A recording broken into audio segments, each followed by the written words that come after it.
Hey everybody, what's going on? Finny Equation here. I do apologize. There's no intro tonight.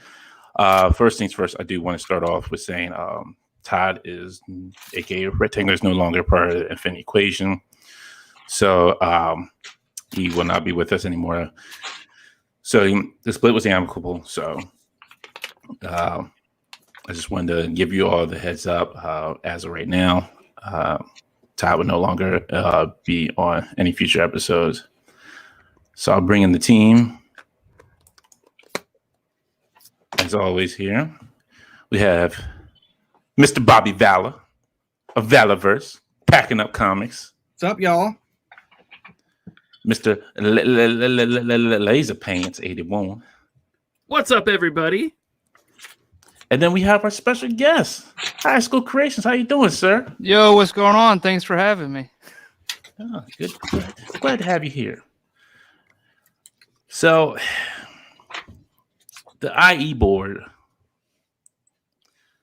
said we need a fourth person.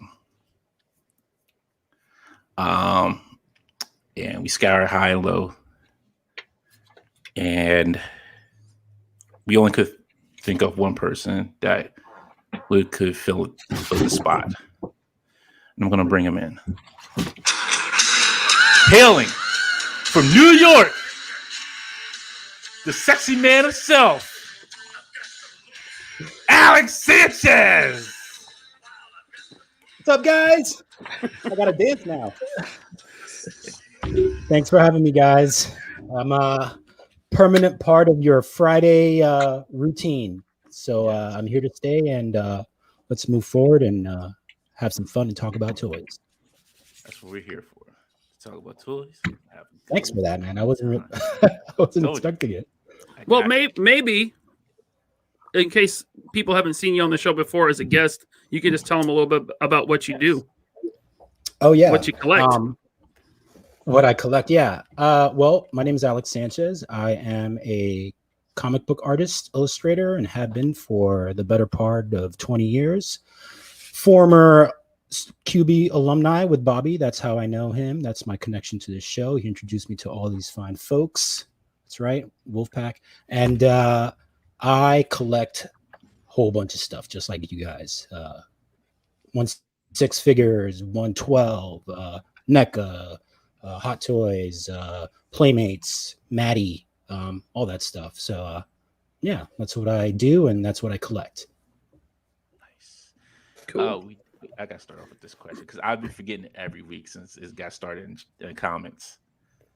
We got people from Berserk 69. We got people from the Butter Nation, Chat Migos, and Backstabbers here. What's Infinity Equations crew called? The IE Goons. Don't you forget it. That's who we are. That's who everybody is in the chat. Even if you're new, welcome. You're an IE Goon. If you're old, welcome. You're an IE Goon. If you've been here since the beginning of time, welcome. You're an IE Goon. Everybody's initiated IE Goons. Everybody, welcome. I don't remember approving that. Wasn't approving. It could be, I approved it. That's how. Because we still Action Force AF there. Okay, that's still a slogan on there. That's the shortened version of Infinity Equation Goon Squad. Right. We got to get the whole thing. It's the Goon Squad. Goons, Goon Squad, Toon Squad, Squad, Boom Squad. We all still part of IE Goons. All right. Yes. What's a goon to a goblin? Thank you, Prime to the first. Thank you. Goblin. That's right. Welcome, everybody. Welcome. It's another Friday night. We're here to make you feel delighted and everything that's beautiful to the one Rinky Dink podcast of 2021. We're coming for #1 spot. No stopping us. The goal for 2021 is to get to 1,000 subscribers. Help us do that by liking and subscribing to the channel so we can be better and feel better I can feel better about myself when I sleep at night. Shout out to all our new subs. This past week, Yes. we've grown quite a bit in the sub count area. Woo. We're about 2/3 of the way there to 1,000. Yes, we are. Thank you, everybody. I do appreciate it. Really do. Everybody's here. Everybody who hangs with us every Friday. Everybody who's new. Everybody who's old. Appreciate each and every one of you. Yes, Mike is a savage for 6 hours last night, and probably who knows how many hours ago. It's going to be a 21-hour show tonight. It's just going. Everybody drops off one by one until it's just me and Mike. I'm like, Mike, I think we can cut it now. You're trying to rival Unparalleled Universe with those marathon live streams, man. No, which actually brings me to a point. The Infinity Equation will be part of the Black Tribbles history-making World Guinness Record show. We'll be casting live, stream from the show, and we actually get to be part of Guinness, which is awesome. Oh, here come Dan Who and his Thanos copters. It's fine, Dan. Bring your Thanos copters. I want my HasLab Thanos copter. Bring them, Dan. Bring your helicopters. Chris, no, you're not the old man. I think that's a tie between you and Judd. You and Judd can fight it out. I did somebody. Let's see. I missed it here. There was somebody who's new, and I just missed it, and I can't go back. And I was trying to go back and find it. This chat went by so quick. I see why I need slow mo on. But yes, we will be part of the world Guinness record. We'll be live streaming that night along with the Black Tribbles. It's gonna be fun. It's gonna be entertaining. And we get to be part of something that's gonna be down in the record books. Yes, I see a lot of people asking where's Todd at. He is no longer part of the show. I did state that at the beginning of the show. If you weren't here for that, Todd is no longer part of the Infinity Equation, so he will no longer be on here. Uncle D said, new to your podcast, but it's become one of my favorites and entertaining, educational. Thank you. Appreciate that. Thank you, sir.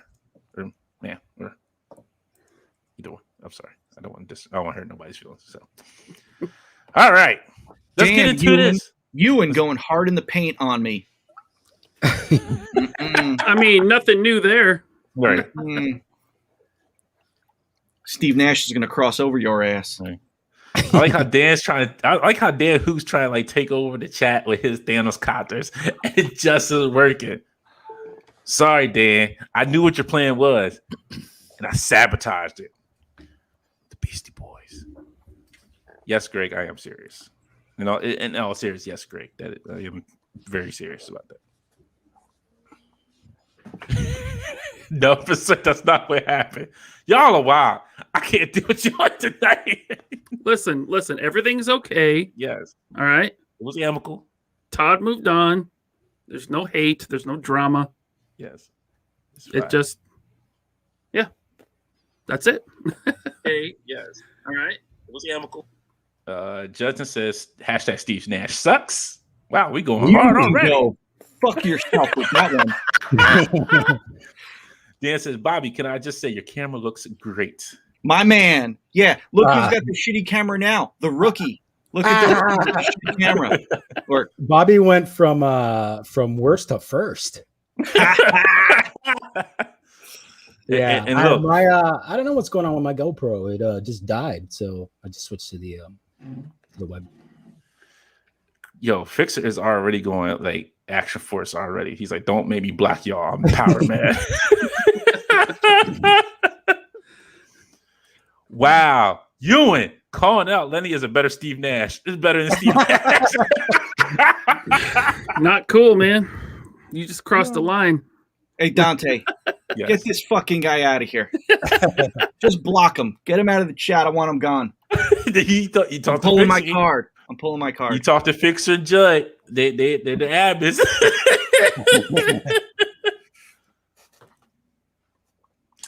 Look Yes. what I said. What's that? Look at what Greg said. Oh, let's see, I missed it. He said, "Did Alex get Bobby's old camera?"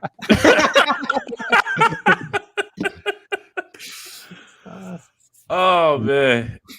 Fixer Oh, out here. man. Yes, and Fixer say, I hope you all are going to mention Alex smashing it on the Action Force comics. Yes, definitely a great job, Alex. I do such a bad job at like talking about the stuff that I'm working on or have worked on recently. Yes, Action Force. I did that. The Steel Brigade story came out last week. I got my copies, signed a bunch of copies, and sent it out to some of the initial backers. I think, Bobby, is that how it works? What? The copies that I signed for you. I'm still figuring out what I'm gonna do with those, but yeah, I got them right here. Issue 3. Oh yeah, you never told me if you got them. Oh yeah, I got them. Sorry, been fucking all over the place with all these orders. He's been harassing the old lady at the post office. Dude, I had to stop going to that post office. Really? So I went there, and you know how I made that post about joking how like the post office gives you their bins. So I went the other day, and I had my own like big Tupperware bins, and she hands me one bin, and she's like, "Sorry, this is the last bin I have." And I was like, "Oh," like jokingly, I said, "Oh, if I like used up all your bins?" She goes, "Oh, yeah." And I was like, "Oh, okay. I'm gonna go to the big post office a little further down." So I've been going to the big one now, and just dropping off tons of boxes there. So no more. She scared me away. She's like, this man has nonsense. I don't even know what he's shipping. I don't think she realized, like, when I told her it was going to be a lot of orders, like, I don't think she realized, like, what that meant. How many bins did you use at that point? I mean, like, her post office bin shit, I don't know. What's, right now it's at 1,000 orders, so I don't know what that is. A lot of fucking bins, that's for sure. Grace asking, is it possible I could get copies of the comic stars out, maybe signed? Of course, I'll pay for them. Yeah, go on the website, baby. Valiverse.com. The new improved Valiverse.com. That's right. It has an option for signed or unsigned. Mm-hmm. It does. Powered by GoDaddy.com. Yeah, I'm gonna do something with the ones Alex signed for me, because I'm probably gonna send like these issues off to Robert Atkins to have him sign it since he did the cover. Then I'll sign them. I might send them to Bill Nidro to have him sign them. Then I'll have like issues signed by like the whole team, and then I'll probably do something cool with them, auction them or something like that. Cool. Nice. Hold on. I hope Chris did not put him in timeout. Oh my goodness. Please, Chris. Oh, we don't got to put you in timeout. Yeah. Oh, don't put Chris in timeout. Put you in timeout, Chris. I don't think he really did. I think it would. Oh, he was timed out for 300 seconds. Fixer. Fixer, what you doing, Fixer? You're Come going on, back man. to power. The man is drunk with power. He really is. Oh, Fixer. come on, Chris. Come on. Ewan, if you can hear us, I do apologize. Fixer, come on, man. See, now you got to wrench Ewan so that he can put Chris in timeout.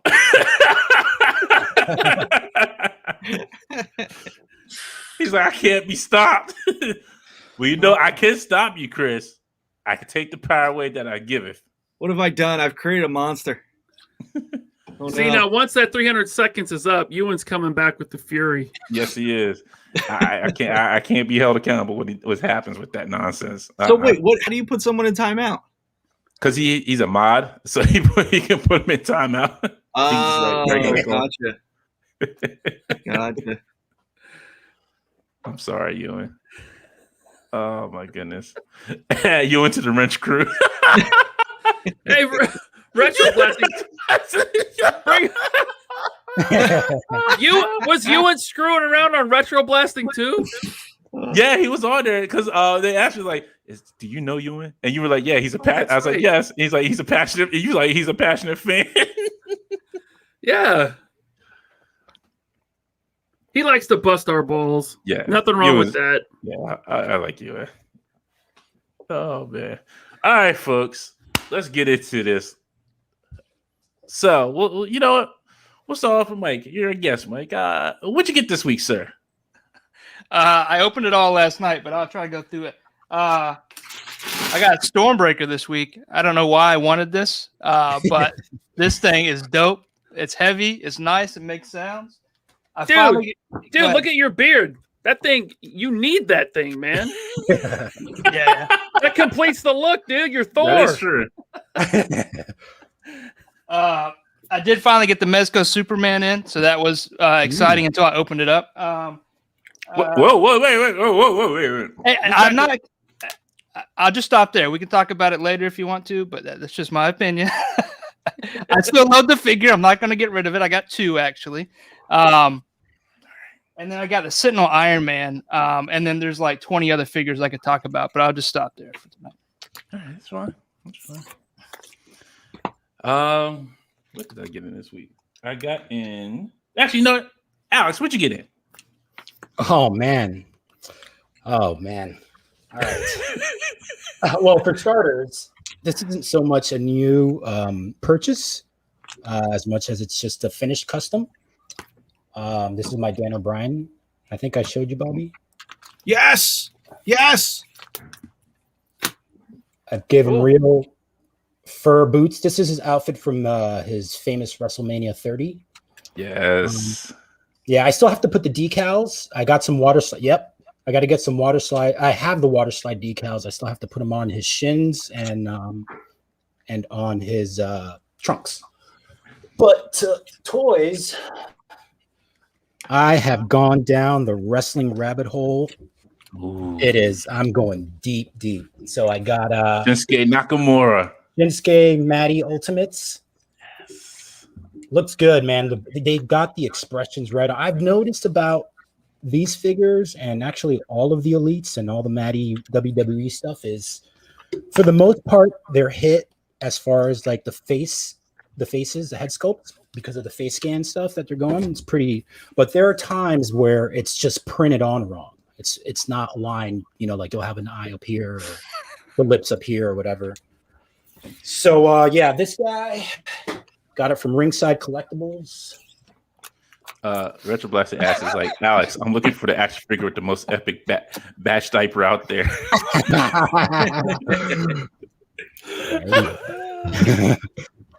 And then my man Dan, who always giving some love to the wrestlers, saying yes. Nice.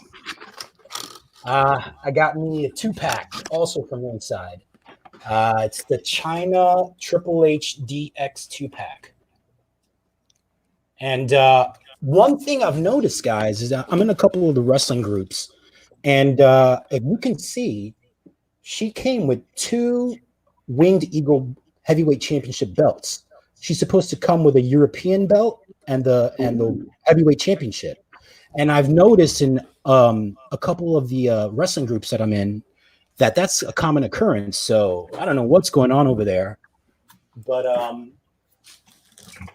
I also ordered some custom ring turnbuckles because I'm making a custom New Japan ring out of a AEW Jazzwares ring. Is that who makes it? Jazzwares? Yeah. These things are really cool. I ordered them from this place called WrestlingShop.com, I think. I can't remember. But they're like, they have like that, they're like that vinyl rubbery sheen kind of material. And they're padded, like it's like a real turnbuckle pad. And then on the other side, it's got metal clips that go into the what's supposed to be the metal posts, but they're plastic, and I bought those for my AEW ring exclusive to Ringside, and it comes with the Kenny Omega figure, which has like different trunks. I think these are from like a pay-per-view he went on or something. But I'm gonna turn this bad boy into a New Japan ring. I'm gonna keep the ring skirts and switch it up whenever I want to take pics. Switch it up to like a WWE, switch it up to New Japan, switch it up to AEW. I'm making this cool coffee table. It's done. I just have to put some decals on it. I'll probably show some pictures off next week. I made this cool coffee table ring where I'll display my ring and the figures around it, like lumberjacks and stuff like that. So yeah, it's coming next week. And I also ordered some stuff from Ringside for next week. I ordered my first Storm Collectibles, which is going to be that Jushin Thunder Liger.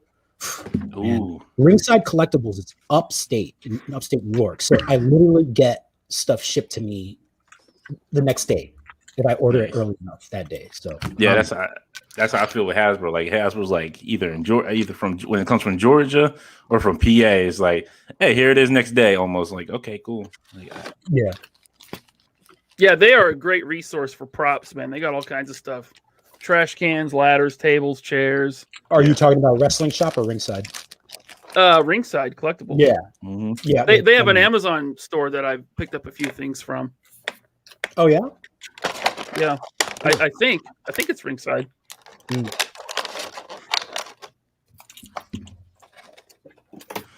right. Is that it? That's it. Okay. Did you want more? I know. It ain't You enough? stopped, so I was just making sure. I didn't want to cut you off. Let's see. I got my 2 Thanoses in. What else did I get? I did get my second 5-star from Hasbro. So everything from that I got from Hasbro Pulse finally came in. And then thanks to Disavow, I finally got my Defenders of the Earth figures. Put my non-durable goods in some hot water before I had to move them. And then once I did that, they still were kind of stiff, and I'm still scared to move them. And I don't know what to do with them at this point, except just stand there and make them look nice. I don't know. I don't know what else to do with them. I can't do anything else with them because I'm scared to pose them. Because I'm scared that they might break. Like Ryan's trying to break into that piece of paper right there, that packaging. That's how I feel about them NECA figures. It's just going to rip apart right in my hand. Like, oh man, and I'm just going to be upset. But thanks to Disavow. Oh, actually, here, hold on. He actually sent a note. I'm going to read it. Got my reading glasses on here for y'all. He says, yo, thanks for running a great show and supporting live at 7:05 with Disavow every Wednesday night. Check it out on Instagram. And don't forget to check out his YouTube. And my other content. Enjoy the figs and stay healthy in these crazy times. And as the saying goes, I'll see you at the pegs. Action Force AF. Disavowed AF. My man. And I think that was... I'll look around because I moved everything. Oh, and I finally put my resin 3D printer together. Nice. So when you gonna print me something? Soon, once I get some resin. All right. It should be here by Saturday, so we'll see how everything goes. How big is your hotbed, Dante? It's not that big. Actually, I have it right here. I haven't really done anything with it. It's a smaller one, so so it's not that big of a. Yeah, I mean you don't need that much space. Yeah. It's not really that big. So much fun. Cool. Yeah, what printer is that, Dante? What brand is that? Photon No, this is the longer. Oh, this one I got from Amazon. If anybody ever wants to just try to get into it, the 3D printing nerd is a pretty good guy to watch. So if you ever check out his stuff, he really gives you a real in-depth about 3D printers. Yeah, I hear they're good in the kitchen. The ones that print food. All right. And Judd, it's that joke. I was gonna say, I'm that one. Hey, now you can print up some repro parts for retro blasting. You know, that is true, really get those trolls' panties in a bunch. I could probably print up some NECA parts too, so I can actually fix stuff and be not scared to move. You're probably gonna need it. All right, Bobby, what you get? Dude, it was a busy week. Woo! A busy week. Really? You guys know normally I don't get a lot of shit. I got a lot of fucking shit. Let's see. I got some more Steel Brigades, so this is probably like number 1,265 or something. Complete? But yeah, always more Steel Brigades. I got. I showed a couple months ago. I bought like this knockoff, like Mezco Arthur Joker figure, and that was just the Arthur, but I got the Joker this time, so he's in the box. But it's like the same kind of knockoff Mezco figure, but he's really good. Like it's a really, really good figure. So I'm psyched to kind of get that open. I got from Ringside Collectibles, I ordered the whole set, the new series of UFC figures. I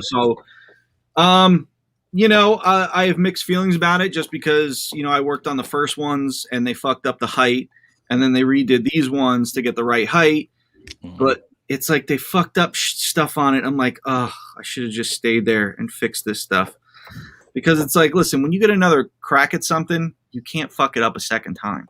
I'm not saying it's fucked up. They look great, but there are things like that they messed up. Like Jazzwares is notorious for using huge, huge, huge elbow and knee pins. Mm-hmm. I told them the whole time I was there, I was like, guys, you don't need to use pins this big. You don't. Like, I don't understand why you could see things on the market and you don't tell your factory, hey, use smaller pins because it could be done. They didn't do it. And they use the digital face deco, but it's not great. They didn't put enough shading. So whoever did it was new to it. So they didn't prep the files enough to give them enough depth. But, they're still cool. Not, some of the figure selection I would have went with, but that's just because the guy that runs the brand there has no idea. He only knows UFC like circa 2007. So what fighter was that? That was Conor McGregor. But it's like in the wave they put Uriah Faber. Uriah Faber 1 hasn't had a fight in 2 years. And before that, he retired and he legitimately lost like his last 4 fights before that. So it's like he wasn't really a relevant fighter. And it's like that whole time that brand manager kept saying, we should put Uriah in it. We should put Uriah. And I'm like, no, we shouldn't. It's a new fan now. It's a new fan. No one cares about Uriah Faber. And it's like, there's tons of other fighters you could have put in that wave other than Uriah Faber. So I got my Ahsoka Tano, my Black Series Ahsoka Tano, which is a great looking figure. I can't wait to get her out. So one of you guys let me know about, $20 on Amazon Prime shipping. So I was psyched to find her. Oh, you got her. Yeah, I was going to say, I still haven't got mine from Darkseid. Oh. I found, some more wrestling. I got Andre. I was at Target and I found the WrestleMania Andre with the cart, which is a great figure. His head's a little big, but he still looks like a great figure. I'm kind of bummed that for this deluxe of a figure, they gave him the basic hip articulation, because now it's like, if I want to put Warrior body slam in him, he's just going to have like weird straight legs and look all robotic. But does he have below the knees, like the ankle, the toe? Yeah, he's got the ankle rocker, but he's got single jointed knees. But it's just a bummer that they like Mattel just does some odd stuff sometimes. Yeah.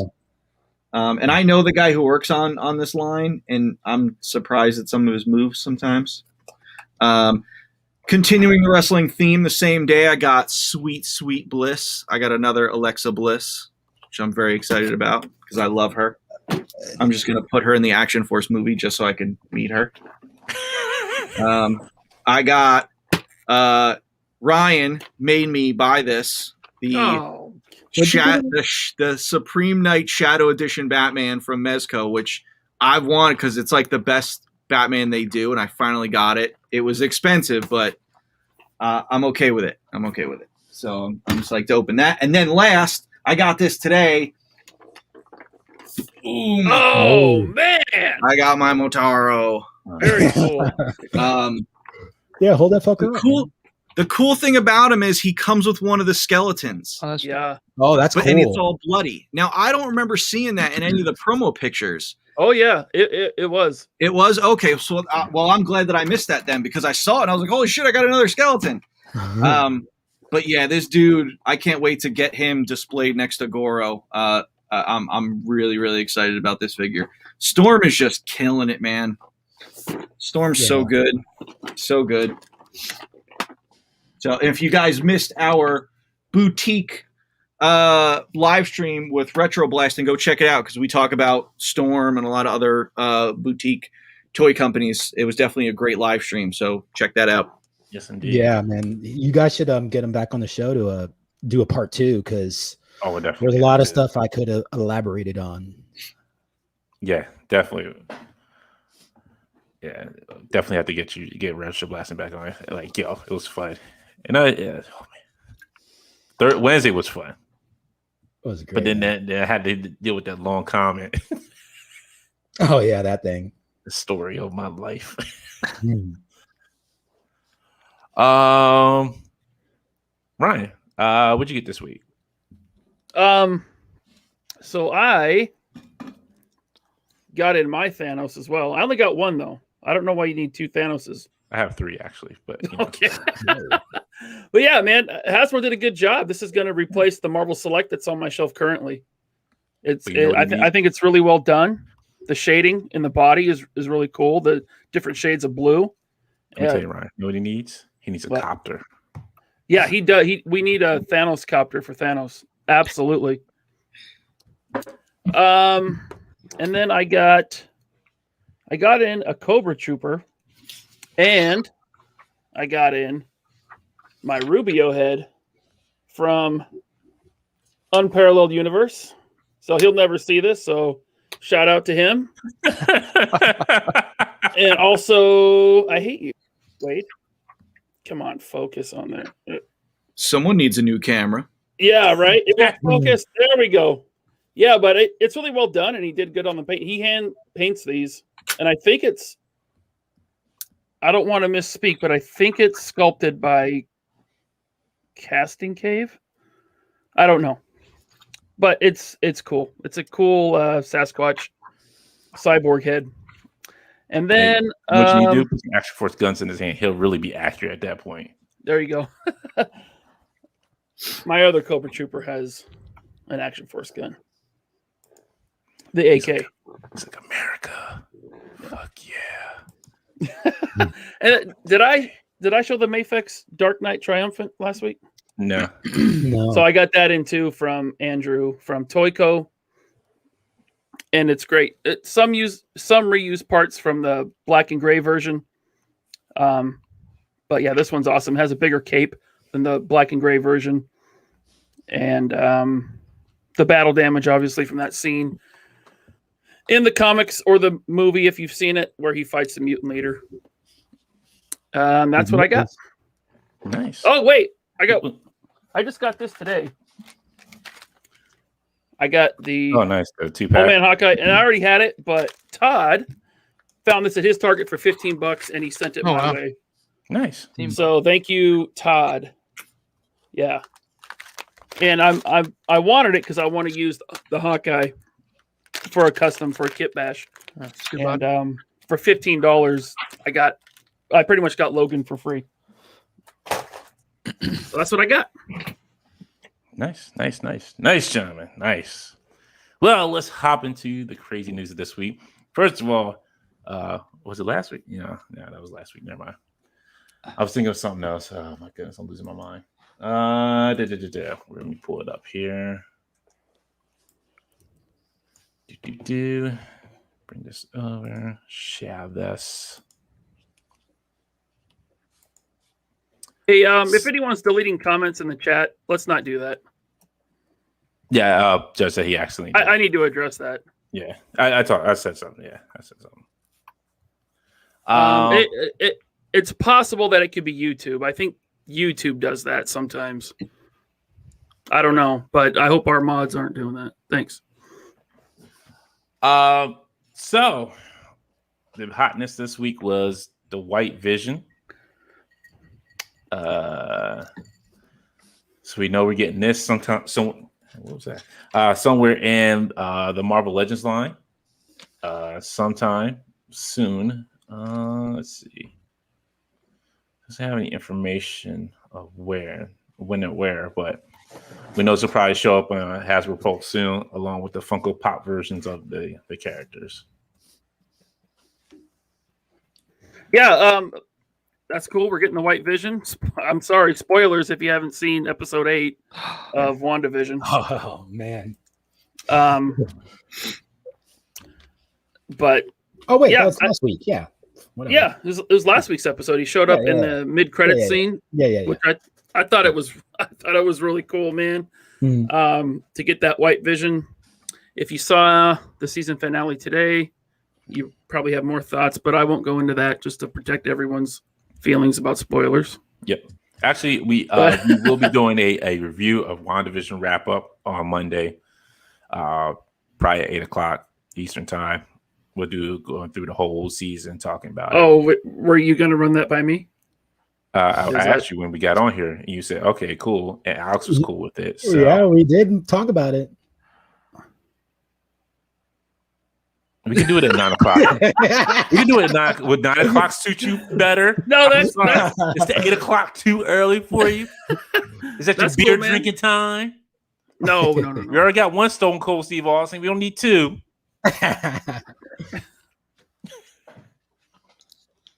Who said that he was in episode 8 of WandaVision?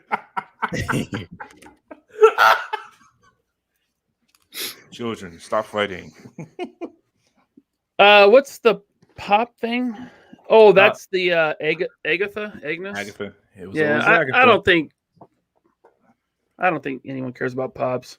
Yeah. But yeah, I mean, obviously Marvel Legends is going to dive deep probably into the Disney Plus thing because for right now, that's the future of Disney.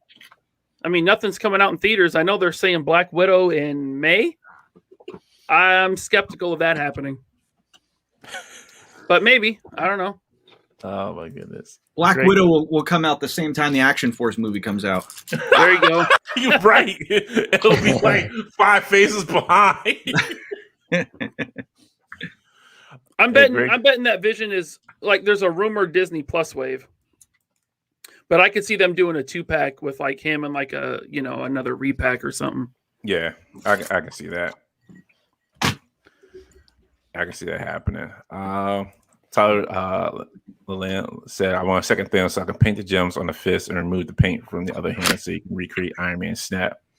Yeah, that's a good idea. I know there was a couple of people I think who made like the Iron Man hand with the snap.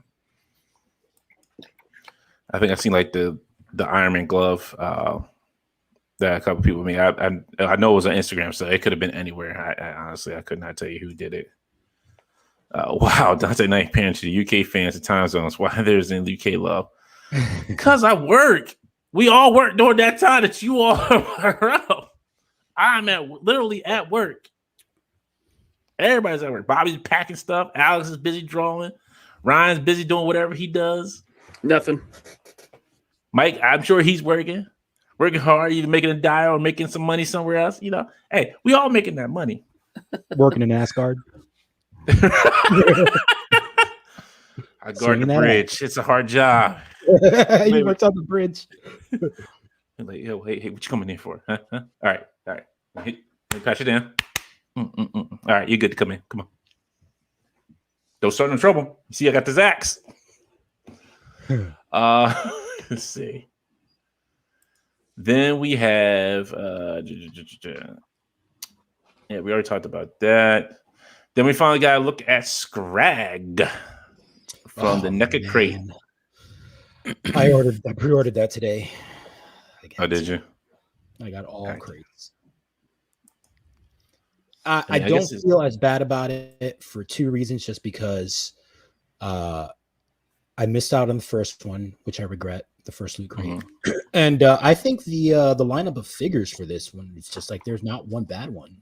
They're going back to the Mirage comics. I think Randy from NECA said that they are stopping the video game line this year and starting up again with the comics line, which hasn't been around since 2009, 10, something like that. So they got 2 comic figures. They got this guy and 2 cartoon figures, and Danny, or 1 cartoon figure and Danny from the movie.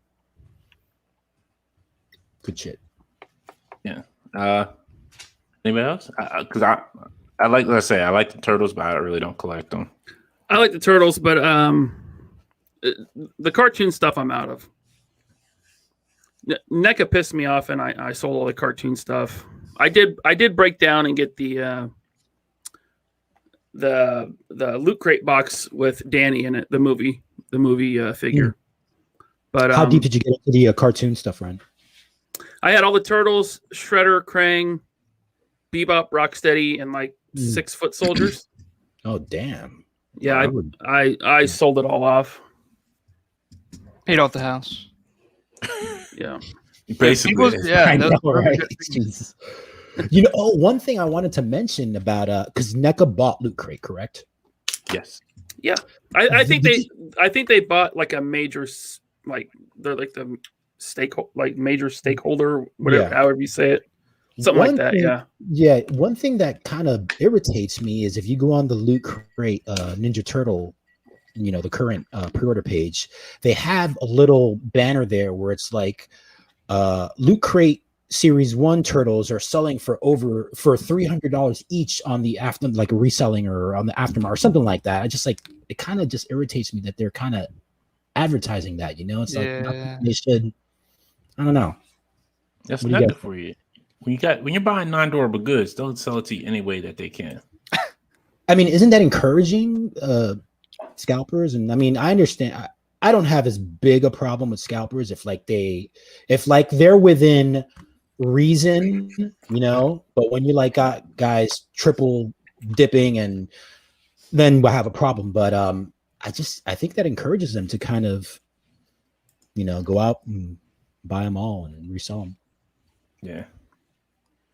As much as I'm hating NECA right now, man, I got a weakness for the movie stuff, and I did.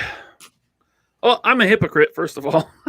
I did, like I said, I got the Danny figure, and if they do Kino, I'm gonna get Kino. You know he's coming. Yeah, he's coming. So, you know what's crazy? Sorry, no, I don't know what I was going to say on that, but they did show the picture for what's his name, Gigadonia. Yeah, some shark villain from the video game. Yeah. Which I don't remember. I barely remember because it's been a long time since I played the game. I think he's in Turtles in Time, right? I think so. Yeah, that would make sense. They did the Turtles in Time for the 4 Turtles. Yeah. And then I don't know if they showed the Mirage one, like the full Mirage one yet. There we go. There's a Shredder. So that's not like retro Mirage. That's like a more modern thing they did, or what? I don't know. I asked my friend about that because from what I understand is that he actually was in the original Mirage Eastman and Laird comics. It might have been a mutation, not a mutation, but like they copied him, but he ended up coming out mutated. But I thought it was the Shredder from the Nickelodeon 2012 series, because that's the only mutated lobster claw Shredder that I can remember. But my friend told me that he actually was in the original Mirage comics, so I'll take his word for it. Berserk 69 also kind of said, I like how I went to pre-order Loot Crate. One of them was selling points, was figures reselling for over $300. Are you serious? Wow. What? Yeah, that makes me hate NECA even more, man. Yeah. Wolfpack says, Danny's a pass for me, but Kino's a definite pickup. Did it Vanilla Ice. Yeah, man, fingers crossed for Vanilla Ice. I would love that. He's coming too. And it's going to hurt to buy him from NECA, especially after that $300. Man, James that's so White, scummy. on point. Yeah. Saying Armageddon was in the Armageddon was in the Turtles fight game for Super Nintendo. Yeah, I forgot about that fight game. I honestly forgot about that fight game. It was after the Manhattan Project, so it was after NES. I think it was Super Nintendo, and it was like the 4th or 5th one out. Is that the one that's like a one-on-one fighter, like Street Fighter style? Yeah, exactly. Okay, I have that on a retro console. It looks like an NES, but it's like a knockoff. And it's got like 500 games on it. That game sucks because if you're Shredder, you win. That's it. Like all you have to do is be Shredder and you win. Wow. And then we have Bat Donnie. Yep. Which is, it says, so they kind of, I guess they used the back image of the comic, but it's from the cartoon, which I kind of remember him from the cartoon anyway. He kind of looks like Batman a little bit. Yeah, he didn't really impress me. He's Donnie in a bat suit. Michael, do you collect these NECA turtles? Yeah, I'm all in. I only missed on. the Casey Jones 2-pack, and I'm also all in on the movies. I just love turtles, but I'm not doing the loot crates. I just don't see the value. I mean, some of the toys are really cool looking, but I'm not big for all the stuff in the box. I like the T-shirts, but everything else is just Michael, for me. I follow Judith Hogue, the actress that played April in the first movie, and she confirmed that she was able to convince Elias Koteas, the actor that played Casey in the first and third movie, to sign off on a figure, because he was kind of apprehensive about it, because he thought it was weird that people collect minifigures of him or whatever. I'm serious. That was actually the way she explained it. But she was able to convince him, and I think, I haven't heard anything confirmed, but she's doing like Instagram stories where she kind of takes you through the process of getting her figure made, and she hasn't gotten too deep into it yet. But I think that an unmasked Casey will come out with the April figure or soon thereafter. So, I mean, if you're interested in that Casey, just hold off and don't pay those higher resale prices, you know. Did she take you through the breakage of it too? She's like, look I broke it before you left the factory. My God, look at this. Oh, it broke right in my hand. I use my favorite hair dryer to loosen up the joints. She told him, look, I know it's weird to have a minifigure of yourself, but you know it's not weird? Paychecks. Mm-hmm. Yeah. Paychecks aren't weird at all. You like paychecks, right? And he's like, I don't care if all those right, sign me up. She's like, I don't care about those non-durable goods breaking in your hands. As long as I get paid. They got my face on it. You will buy it anyway. But I will give NECA credit with these loot crates in that they're not essential figures. No. Unless you're a completist. If you just want a set of movie turtles or video game turtles or cartoon turtles or whatever, these aren't like main characters that you would want in your collection. Yeah. So I think that's good. And also being that they're exclusive to Loot Crate, it's nice that it's pre-orderable. It's not like you're going to a website, they're selling out in 30 seconds and you can't get them. So I'll give NECA credit there. I don't know about you, Ryan, but Jedi Ghost Master Splinter, totally an essential figure. No. I You got him, right, Bobby? I do, yeah. I got him. You want to sell him? No, man. Yeah, it's a $300 reseller market value right there. You heard him? He's like, I love my turtles. I was just watching the 90 movie yesterday while I was packing up orders. Still holds up, baby. Still holds up. I watch that movie every week. Yeah. And I would be remiss if I didn't go over these. I think Sash Fig Asper, I did forget about these on Marvel Monday because they're MCU figures. For those, I guess, do you mess with the MCU figures, really? Yeah. And I can't pass up a nice sculpted beard either. So, you know what? You can probably put on your elbow and make them look better. But they're coming out as we kind of figured. Red Guardian, Melina. They're making you rebuy the figures again, but Yelena. Oh no, it's Melina. I'm sorry. I'm thinking of Yelena. Yelena, thank you. Yeah, that's what I was thinking of. Hey, I just want to say, in my best Bill Burr, dude, I called it. Yeah, I called it. I called how they were going to do this. Yep. I remember you saying it too. Yeah, I was like, they're going to give us Red Guardian with the masked head because they've done that same thing so many times with their 2-packs.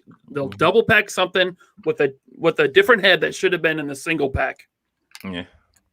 And I mean, that is basically a repack because that's just the Black Widow body with a different head. Oh, yeah. Isn't that Yelena's bodysuit, though? Well, correct me if I'm wrong. That looks just like the Black Widow they put out last year. Could be. The deluxe one, right? Yeah. The deluxe one? Yeah. Well, I think the deluxe and the wave was the same thing. Just one was white, one was black. Or black and gray or whatever it was. Yeah. I mean, the Red Guardian doesn't look bad. I wish they would put a little bit of color on his belt. Yeah, no, the head sculpts on this, they did great. It looks good. I mean, no one's seen the movie yet. Yeah. So it's hard to get excited about it. What if the movie totally sucks? I didn't pre-order it for that reason. Right. Like I can't buy a figure that I don't know nothing about, like in the movie. Like, Yeah. this would kill me. Like, I guess there's an action figure of him in the movie that he's holding. Okay. I don't know. See, That's now I'm just cool, stupid though, enough to man. buy a $40 2-pack for that tiny little action figure, and really that bearded head. I like that too. I like that a lot. It's I want to so make a nice, custom High School Creations figure. No, Is- That'd be don't, great. don't believe him. That'd be a toy the- dynasty. There you go. Is the unmasked head different from the previous offering?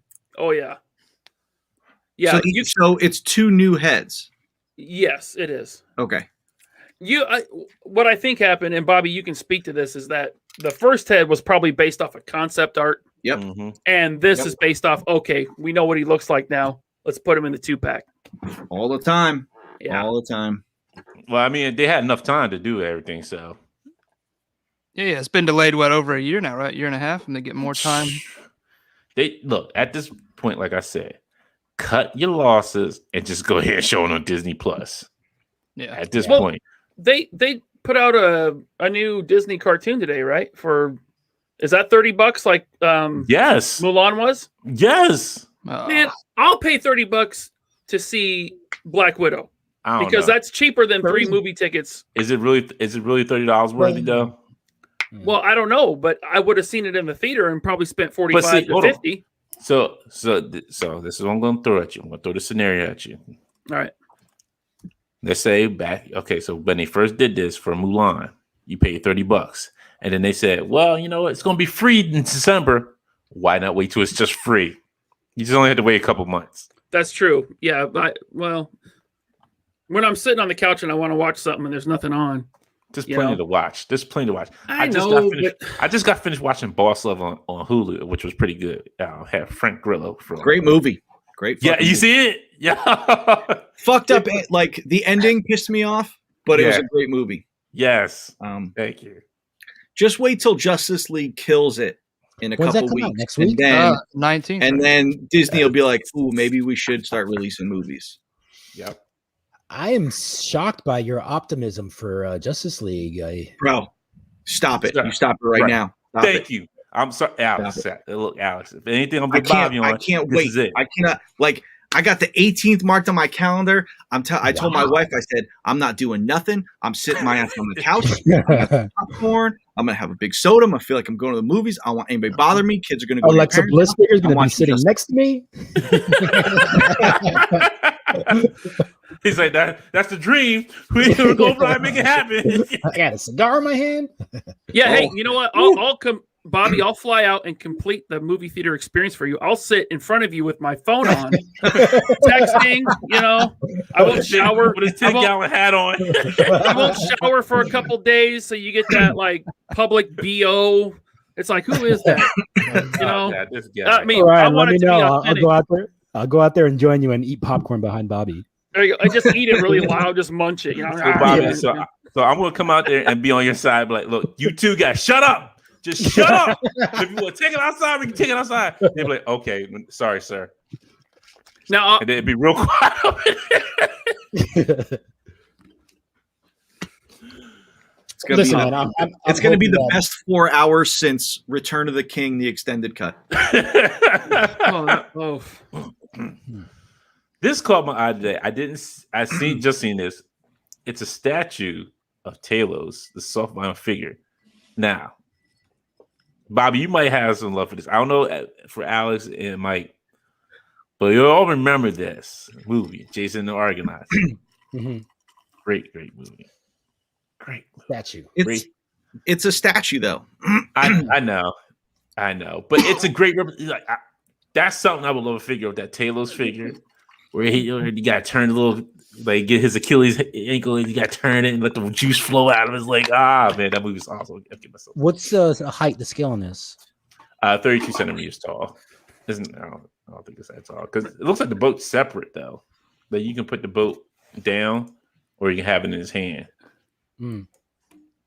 all right, I called it, dude. I called it. What? Ewan is back. Yeah, he's bad. He's back.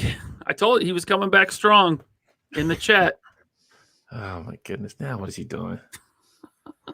Oh my goodness! No, I'm not saying that. No. All right, we can't say that on YouTube. We'll get banned.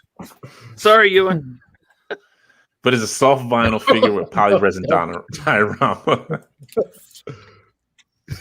I'll just paraphrase. Ewan said, Bobby's in his recliner, and he's getting really excited by Darkseid. I'm just going to leave it there. YouTube can't ban us for that. And you know what? Maybe I will. Okay. Maybe I will. Darkseid's your favorite villain, right? Of all time, Bobby? Not of all time, but he's up there. No, Ra's al Ghul is. Yeah, Ra's al Ghul is my favorite villain of all time. But Darkseid's way better than Thanos. Yeah, I said it. Yeah, I said it. There he is. I said it. DC's better than Marvel. I said it. Dude, Darkseid came first, right? Like, there's always that debate: who came first, Darkseid or Thanos? Yeah, Technically, Darkseid was first. Yep. Mm-hmm. So Thanos is just a ripoff of Darkseid. No, because Thanos appeared in Iron Man number 55. That was in the mid late 70s, right? Yeah, Darkseid was in the 60s, I believe. Yeah. Holy shit! Really? Wow, okay. Well, Bobby's looking it up. You know how much I hate this. Hurts me in my heart. I guess we got to talk about this. McFarlane, his new 2-pack, Batman Earth 1 and Superman, with a little dio piece.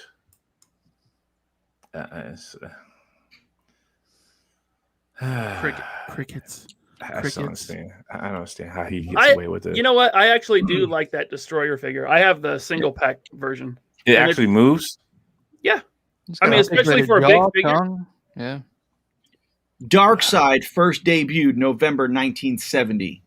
Thanos first appeared February 1973. Suck it, Marvel.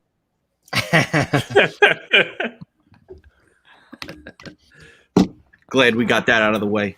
Why can't you just like both? Oh, I do like both. I'm just saying DC's better. I mean, Batman. DC. DC has Batman. I mean, come on. That's all you need. Oh, so you agree, Ryan? You know, I go back and forth, but yeah, I mean, as a young kid, my first exposure to comic books or anything comic book related was DC. Mm-hmm. It was like the Super Friends and like Superman comics and stuff like that. So yeah. I think I still love, and I mean, come on, Christopher Reeve. Yeah. You know, see him going like this, like at the end of the movie. Like, yep. Christopher! Oh, come on. Yeah. Go back! That doesn't mean I dislike Marvel. I love Marvel. You're a DC guy too, Dante, right?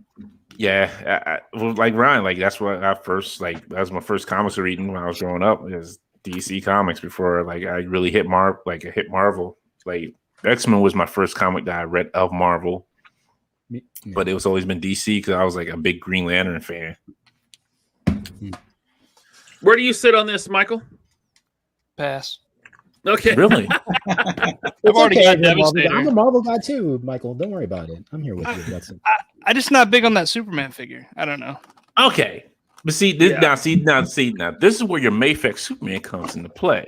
Yeah. See, this is where your Mayfix Superman can actually be a real Superman in this position. See, if McFarlane put this other head sculpt in with the other Superman, he actually might have did well. But no, he put one head sculpt in, and he gives this one an angry face. This Destroyer figure would actually work better with the Mayfix Superman because he's a little undersized for that, like almost like what 7.5, 8-inch Superman. Right, all the figures are the same size. Nobody has any different size. They're all the same size. They're all 7 inches. No matter how you put them together, you put them next to them, put them far away. They're all the same size. Well, Robin is just as wide as Bane. Right. Robin's going to be 7 inches too. Robin, don't feel bad. Robin's going to be a tall Superman. Don't know how, but it's going to happen. Yeah, this is a pass for me. I mean, I already have the Destroyer. That's the one I wanted. I don't need that Superman. I got the Hush Superman, baby. I missed out on Hush Superman. I'm kicking myself for that. Yeah, you and Josh Chaney. He was talking about that on Toy Migos last night. That sucks, man. I would almost say he's worth the aftermarket price. Like I think he's that good. Yeah, you just got to find it. I've not found it yet. Oh, So, gotcha. Actually, so this is funny. So Diego, I think, put it up in the Toy Migos group that Hush Superman was going back up, and it was going up on Bates' website. So I was like, "Hey, Bobby, hey, Randy, yo, Hush Superman's going up. Better get him." I was ordering me an extra one. Bobby was like, "Thanks for the lookout. I got me one." Get the email today talking about, "Oh yeah, sorry, we're going to go ahead and cancel that. Yeah, we're not getting those orders in." Yeah, that was a nice, run of blue balls for me right there. I'm like, are you fucking kidding me? Like, what the hell happened? KJ says, "Hop on the Sideshow wait list for Mayfix Superman. I got it. I got it in a couple of days." Oh, there you go. Yeah. How long ago was that, KJ? Yeah, if you can let us know, like, how long, if that would, Wait, I don't know. like Sideshow's site? What are you talking about? I assume so, yeah. He said, hop Yeah, on the Sideshow wait list for Mayfix Superman. Huh. Yeah, I've noticed that they've started selling some of the smaller scale stuff, like Super 7 stuff. I was a little surprised by it. He said a couple of weeks ago. I'm gonna check it out now. I mean, if there's still a wait list, it's worth it just to hop on. You never know. Right. If it's still up there, Mike, let us know, please. Yeah. And then this got announced earlier this week: the Black Series Battlefront Imperial Rocket Trooper. So this is a straight repack, slightly different paint. The first one had like a yellow pauldron on it, or a yellow shoulder pad. I swear I thought I seen these before and I couldn't remember. Man, these were clearanced out to $5 a piece at GameStop, and I picked up like 3 of them. But I don't think you can go wrong by putting out another trooper because of Army builders, right? Yeah. This will get bought up whether they hit $5 or not. But I just wish, man, come on, they should have put him on the new Stormtrooper body. Like they have a new, better body. It's way better proportions. The articulation's still great. But they go back to this old one. It's like I wish they would retire it. No, you know what I do? I like the blue on this box. I do like the box drawing on it. Yeah, that box will look nice in my recycle bin. I like that.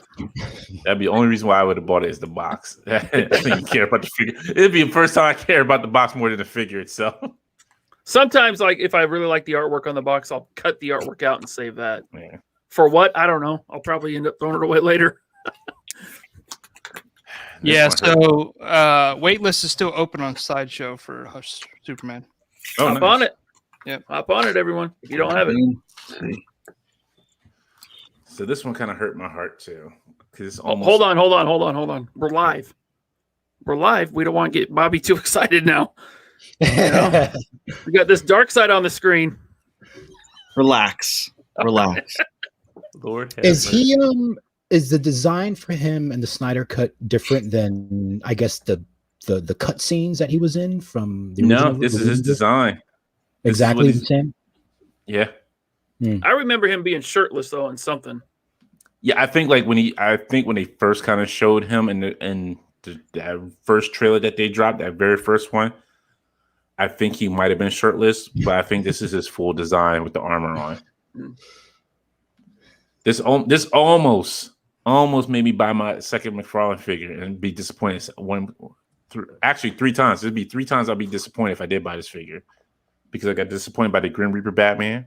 I'll be disappointed by the Spawn that comes, and then I'll be disappointed by this Darkseid. I mean, I do see double jointed elbows, which is wild. Because I don't think the other ones have double jointed elbows. Yeah. No, they do. A lot of them do. Yeah, they do. Yeah, I'm looking at the Grim Reaper Batman now. He does have double jointed elbows. Yeah, a lot of them have the right joints, just not done right. Yeah. You know. I think the other question was somebody had, and I don't remember where it's at, who asked it. Somebody was asking if that skirt's going to be plastic. Actually, it looks like there's a split like right here. Like the skirt, like part of the skirt's on his leg. Or Yeah, I molded don't know, onto the man. leg. It's McFarlane. I'm thinking that's going to be pretty restrictive. Like, Yeah. I doubt you'll get that in a sitting pose. Yeah, don't get me wrong, he looks great. This figure looks awesome, but I can't. I'm just See, this is going to get dangerous. Do I also want Team USA Michael Jordan, and do I also want the black version of Hush Batman? Yes, yes, you do. You might just go ahead and check off yes to all three of those. You get waitlisted on all three, sir. You see, Michael has talked. Mike hasn't talked. Yeah, he's still waiting. He's like, let me go ahead and get all these right here. I was on Sideshow buying something else. I got this. See, look, he's already buying something else. So Bobby, look, Yeah. This is gonna get bad. This is gonna get real bad. And for the Dragon Ball Z fans out there, Cooler went up for Final Form. Cooler went up for pre-order. Looks like. Do you guys collect Dragon Ball? I don't. I don't know anything about Dragon Ball. No. I And if I do wanted some to, figures. I'd be so discouraged just because there's so many of them. I mean, Yeah. Yeah. I was talking to my friend about it today because he dabbled with them, and he's like, "Oh, I'm going to get back into it." And he's like, "There's at least 20 core characters, just the core characters, and that is like that could be a completed line to some, you know. Mm-hmm. There's just so many of them." Yeah, I think that's the only reason why I stopped, because it was like, this is too many. I can't do this. I can't. I can't like. I can't go down that rabbit hole. There's too many. Honestly, it's just too many too many Dragon Ball Z figures. Too many. 2 minutes. Sorry, I can't say that on YouTube. I was about to go into the Flight of Concord song. you know which one I'm about to say. Oh man, you went right past that Storm Collectibles Kung Lao. No, I didn't. I was going down to the bottom. I was going from bottom up. Okay. Yeah, I didn't know. I was going to get back to it.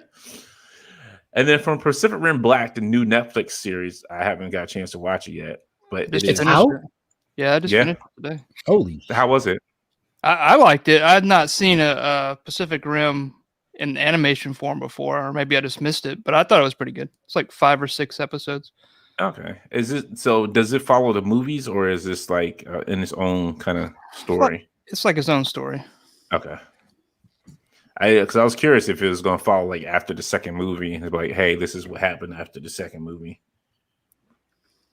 Is the animation like 3D or 2D? What style? It's 2D, but it has. I want to compare it to kind of what Transformers in a way, but it's 2D with some of that 3-dimensional looking for the Jaegers and the Okay. What are they called? Kaiju. Oh, yeah. It's well done. I like it. So I'm assuming this is like one of the main Jaegers in the show. The Atlas Black, the Black Atlas Destroyer. Yeah. Okay. Well, I don't know, Mike. You maybe give us a little bit more insight on this, because I haven't, like I said, I haven't watched it yet. I haven't got a chance to sit down and watch it. So this is the only Jaeger left in this particular storyline. So this is probably the figure to have. That one you saw previous, that's kind of later on in the series. It's got a different arm. I don't know if you noticed that. So I don't know if that comes with this figure or not, but that's an important, part of the show for at least season 1. So I'm guessing that comes with the figure. Yes, that arm right there. I don't know. I was very tired watching it today, but it was pretty good. Well, I'm sure Pacific Rim fans are glad that NECA's not making these anymore. Oh my goodness! Because I heard those things were a nightmare. Like that might have been their worst line for breakage. Oh yeah, I can believe it. Wow, this see, I was curious if I was wondering like, why is this arm a whole different color than the others? Like the whole. Yeah, there's story behind it. I'm sure it is. Somebody probably got ripped off by some kaiju and they had to replace it. And they're like, well, we'll go ahead and pop this arm on and we could do it. Actually, in this story, I've never seen this particular, I guess, antagonist before in the storyline. So it's actually pretty interesting. But I don't want to spoil it. Okay. But So would this be a buy for you after watching it? If I had not seen this, just randomly watching it today, probably not. But after seeing it today, I think I might buy this. Plus, I just picked up my first Gundam today. I know there's not a similarity there, but I'm kind of into these robot fighting type, highly articulated action figures. So, Probably the first thing to ask is why so tired. I worked late last night. See, this is what you do, Mike. See, what you do is you get the Butter Baron to come under the IE Goon Squad banner. That's what you do. You talk the Butter Baron to get under. We can bring you under. We'll talk discussion. We'll talk numbers after the show. But we get the Butter Baron under. We're good. I'm already working on Prime. I'm already working on Josh. He's good too. He's about to come under too. I talked some numbers over with him the other day. We're good. But yeah, I think this is a buy for me, and I like the accessories. So. I mean, it looks like it only comes with 2 accessories, honestly, from just like the 2 like the arm and looks like the spear. Like, I mean, for a Jaeger, that's all there is, especially for this particular Jaeger, because that's a training Jaeger. So it has, besides 2 fists and 2 feet, there's no other weapons it can use. So there's nothing else they could really throw in with it, unless you throw in some, I don't know what scale that is, but little human figures. But I don't know. Let me see who's making this. It's Bandai Web exclusive. Tamashii Nations. Tamashii Nations. Yeah, the figure is a premium Bandai Web exclusive, so it's a web exclusive at that. So that's going to cost you a little bit more to get over here, then. Right? Yeah. And you got to probably be on a website like a Mezco website. I just bought that Bo-Katan. That's what I was doing on Sideshow. Oh, nice, man. Yeah, so you're into 1/6 scale too, then. The Mandalorian stuff got me back into it. I have a few hot toys. I got the Deadpool and the Venom Pool, but somebody is enabling me to get into 1/6 scale. Yeah. So this would be you and Alex right here. So I'll let you and Alex take over from here with this Bo-Katan in 1/6. It's just they've done it again. They're after my heart. It looks great. I mean, they pretty much have the core characters of the Mandalorian. They got Moff Cosby. They got Bo-Katan. I'm hoping they do a Sasha Banks. We're probably not going to get we're not going to get a Cara Dune for sure. You sure about that? I can make that happen, We could get the Cara Dunes on there and she be like, I thick and I got thighs and I crush the walnuts in between them. And then you put some pudding in between and go, the pudding goes everywhere all over the place. Poor Cara Dune. Yeah. Well, see, Bobby, what you can do is put Moff Cosby in the action force, and I can be like, Sergeant Slaughter, what you going to do when the pudding comes all on you? Whoa. Hold on. What does that mean? Jello pudding pops. YouTube. What? For saying you talk about Jello pudding pops? Please. Can't get banned from you to talk about Jello pudding pops. Come on now. Who doesn't like Jello pudding pops? The only thing I have a feeling they're going to release a Mandalorian Luke, because I think the only difference really there's 2 differences in what his original Jedi outfit and what showed up in the Mandalorian is I think his hood, his cape hood, whatever that is a bit more brown, maybe. And in I think in Jedi it is brown, yeah. It is brown in Jedi. I think it might be darker in Mandalorian. It's almost black, isn't it? Yeah, I thought it was black. And then the Mandalorian is black. Yeah, his sash or his belt is different. It's more traditional Jedi robe than that leather kind of thing he had, I guess. I don't know. But that's what I heard. His tunic that he has when he fights on Tatooine against Jabba, he has that tunic on. Right, and in this one, it's the more traditional Jedi robe. Yeah, so the tunic underneath his robe, the tunic in Mandalorian it looks a bit longer where it goes under the belt, and then even though his robe like kind of looks black in Return of the Jedi, it is brown. Yeah, yeah. It's just sure. Jabba's palace is really dark, you know. Yeah. I have well, I have a whole bunch of like what do you call it when they take photos of like the outfits at the beginning. I have a whole bunch of those photos and you can see it. It's clearly brown. I have the Hot Toy Jedi from Jabba's palace and it's brown. And so the big debate with that, though, if I'm mistaken, is somehow like people think it's blue or it is blue, like the underneath, and then sometimes it's black or something like that. Sometimes it's more blue than black or something. I don't know. But regardless, Lucas was tweaking these movies so much over the years, and he did a lot of weird color corrections on them. Yeah. So maybe in some versions of it, it maybe has a slight bluish shade, but the under tunic was black. But there was such a difference that I remember when the Sideshow Jedi Luke came out, the 1/6 scale, they made two versions, which is what people consider like the film accurate version and like that blue tinted. So I could see them triple dipping on Luke just on the Mandalorian stuff. And then, but I mean, this Bo-Katan looks great. I'm in. Yeah. You're in, Michael, or? Yeah, I've already checked out over on Sideshow. Oh yeah. He's like, they already took the full amount, so I'm good. He's like, it's already paid for 2022. Don't worry, it's already done. Yeah, I don't 1/6 scale at all, and I've stayed away from Hot Toys. Yeah.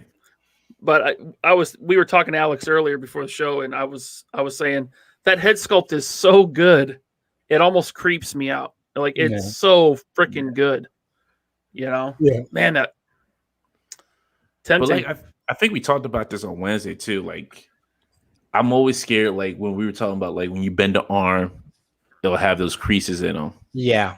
That is that's actually one of the things that I would like to talk to Michael about is like the durability of those fabrics that they're like. Even the Spider-Man that we pre-ordered, the classic suit, it looks like, I forgot who was saying that. I think it was Bobby that said something about how like you have to make the superhero suits look more than just like, you know, pajamas or like stretchy.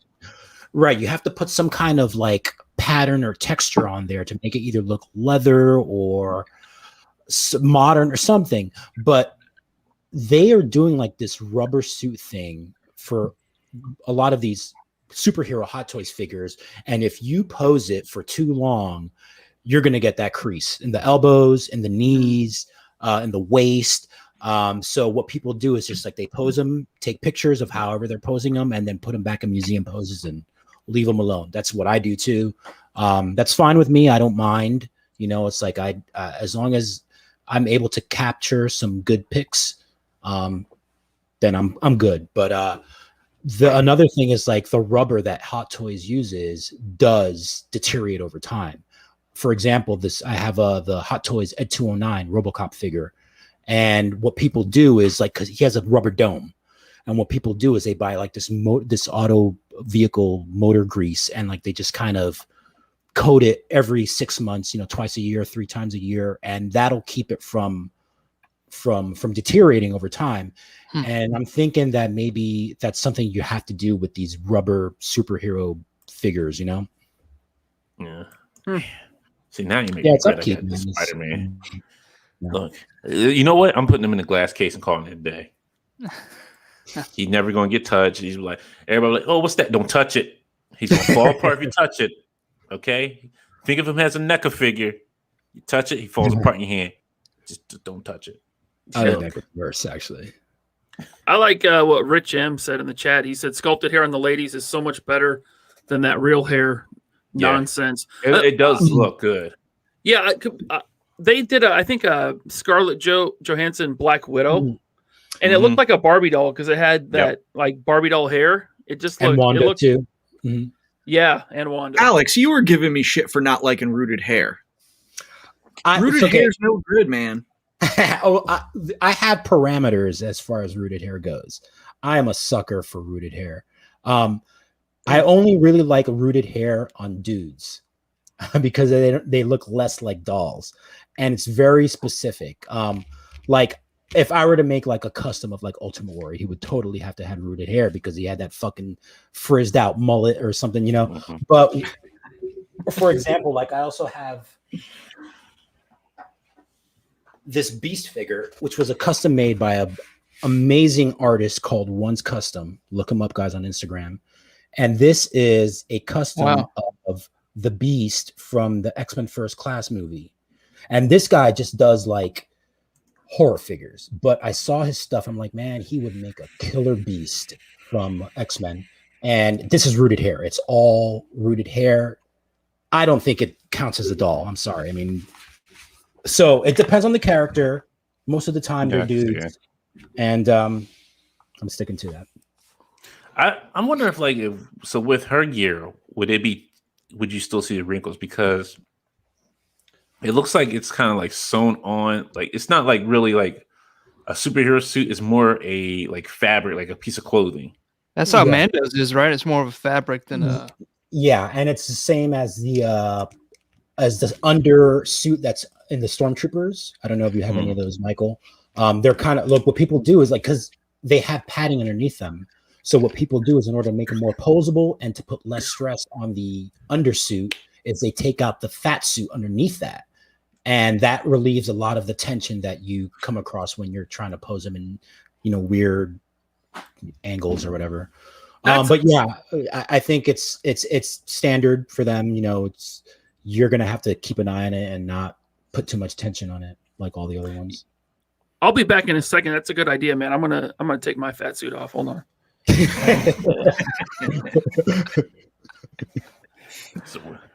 No, but I think the fabric is probably fine, but it's when they use that pleather or like vinyl material that's going to be a problem.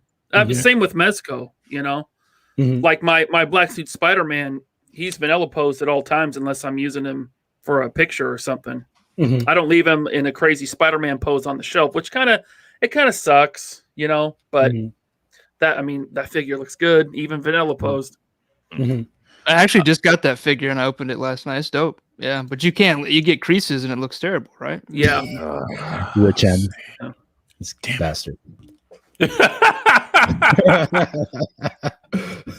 Hey, you can always get Barbie for half the A price. vintage collectible Barbie for sure, yeah. Holiday Barbie. Yeah. Here we go for the crate 2 was Armageddon. I guess that's how you say his name. Armageddon. That's what it looks like. So fully colored in, no shadow. Hey, I just want to address that. So in the chat, they're talking like doll versus action figure. The first action figure, like Hasbro coined the term, right, for G.I. Joe.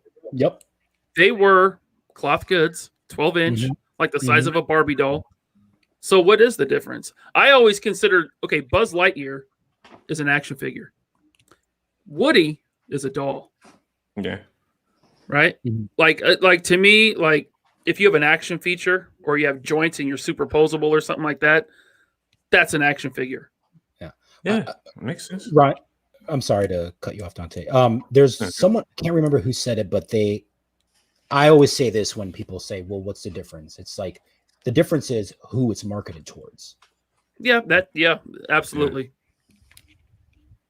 What can I go through these a little bit faster? Storm Collectibles come out with Kung Lao. Kung Lao. It looks good. Sorry. Ewan. It's just they're going off, man. Yeah, I see that. He looks good. If I collect this, the Mortal Kombat Storm Collectibles, I would definitely get this. I had to be all in for the Mortal Kombat figures. And when it comes to Storm, that's about all I collect. So I pre-ordered this today. No, I'm telling you, when that Guilty Gear drops, I'm in. There you go. If anyone's going to do Guilty Gear, it's going to be Storm. Man, you don't know how long I've been waiting for a Soul Bad Guy figure. Yeah. Soul Bad Guy is a badass, and I need a Soul Bad Guy figure immediately.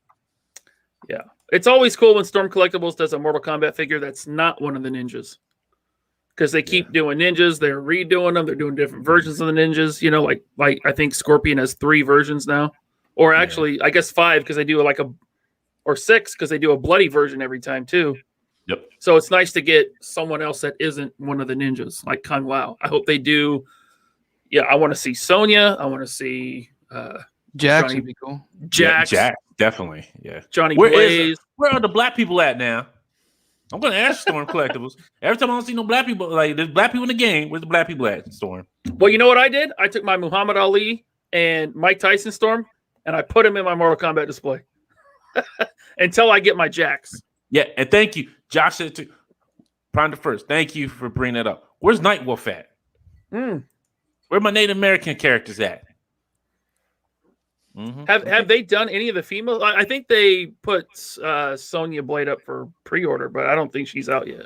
I haven't seen her in this friendship fatality. Let me pull a rabbit out of my. Oh, is that a rabbit? I'm all in now. Yeah. That's the friendship thing. Somebody help me with this because I don't know if Kung Lao looks like that without the hat. That man looked generic as I don't know what. I don't remember because the graphics weren't super great back then. I mean, you talking about now, like the graphics a little bit better. 32-bit. Yeah, I don't know. Remember, he looked like that underneath the hat. What game is this based off of? Is this like a newer Mortal Kombat, or I don't think it's. I think they're basing off like the newer ones, some of the newer Okay. ones. I think. I don't quote me on that. I think they are. Well, he might be. Technically, the last Mortal Kombat game I played was Mortal Kombat versus DC. Dark Clue said he was kind of generic. But man, still no Liu Kang. Oh, Yeah. Money Most Jeff says Mortal Kombat 2. Okay, this is Mortal Kombat 2. All right. And Rashem says we need Chun-Li and Cammy, and I think they announced Nakamura for Samurai Showdown, and that's it for the girls. Yeah. But Chun-Li and Cammy is Street Fighter. But yeah, I mean, yeah. Well, yeah, they did one of the other Street Fighter girls. They did didn't they do Chun-Li? Who did they do? Maybe Mika. I don't remember. Yes, Ray. Just send just type your question in the chat, Ray, and I'll pull it up. How much wood? What a woodchuck. Chuck.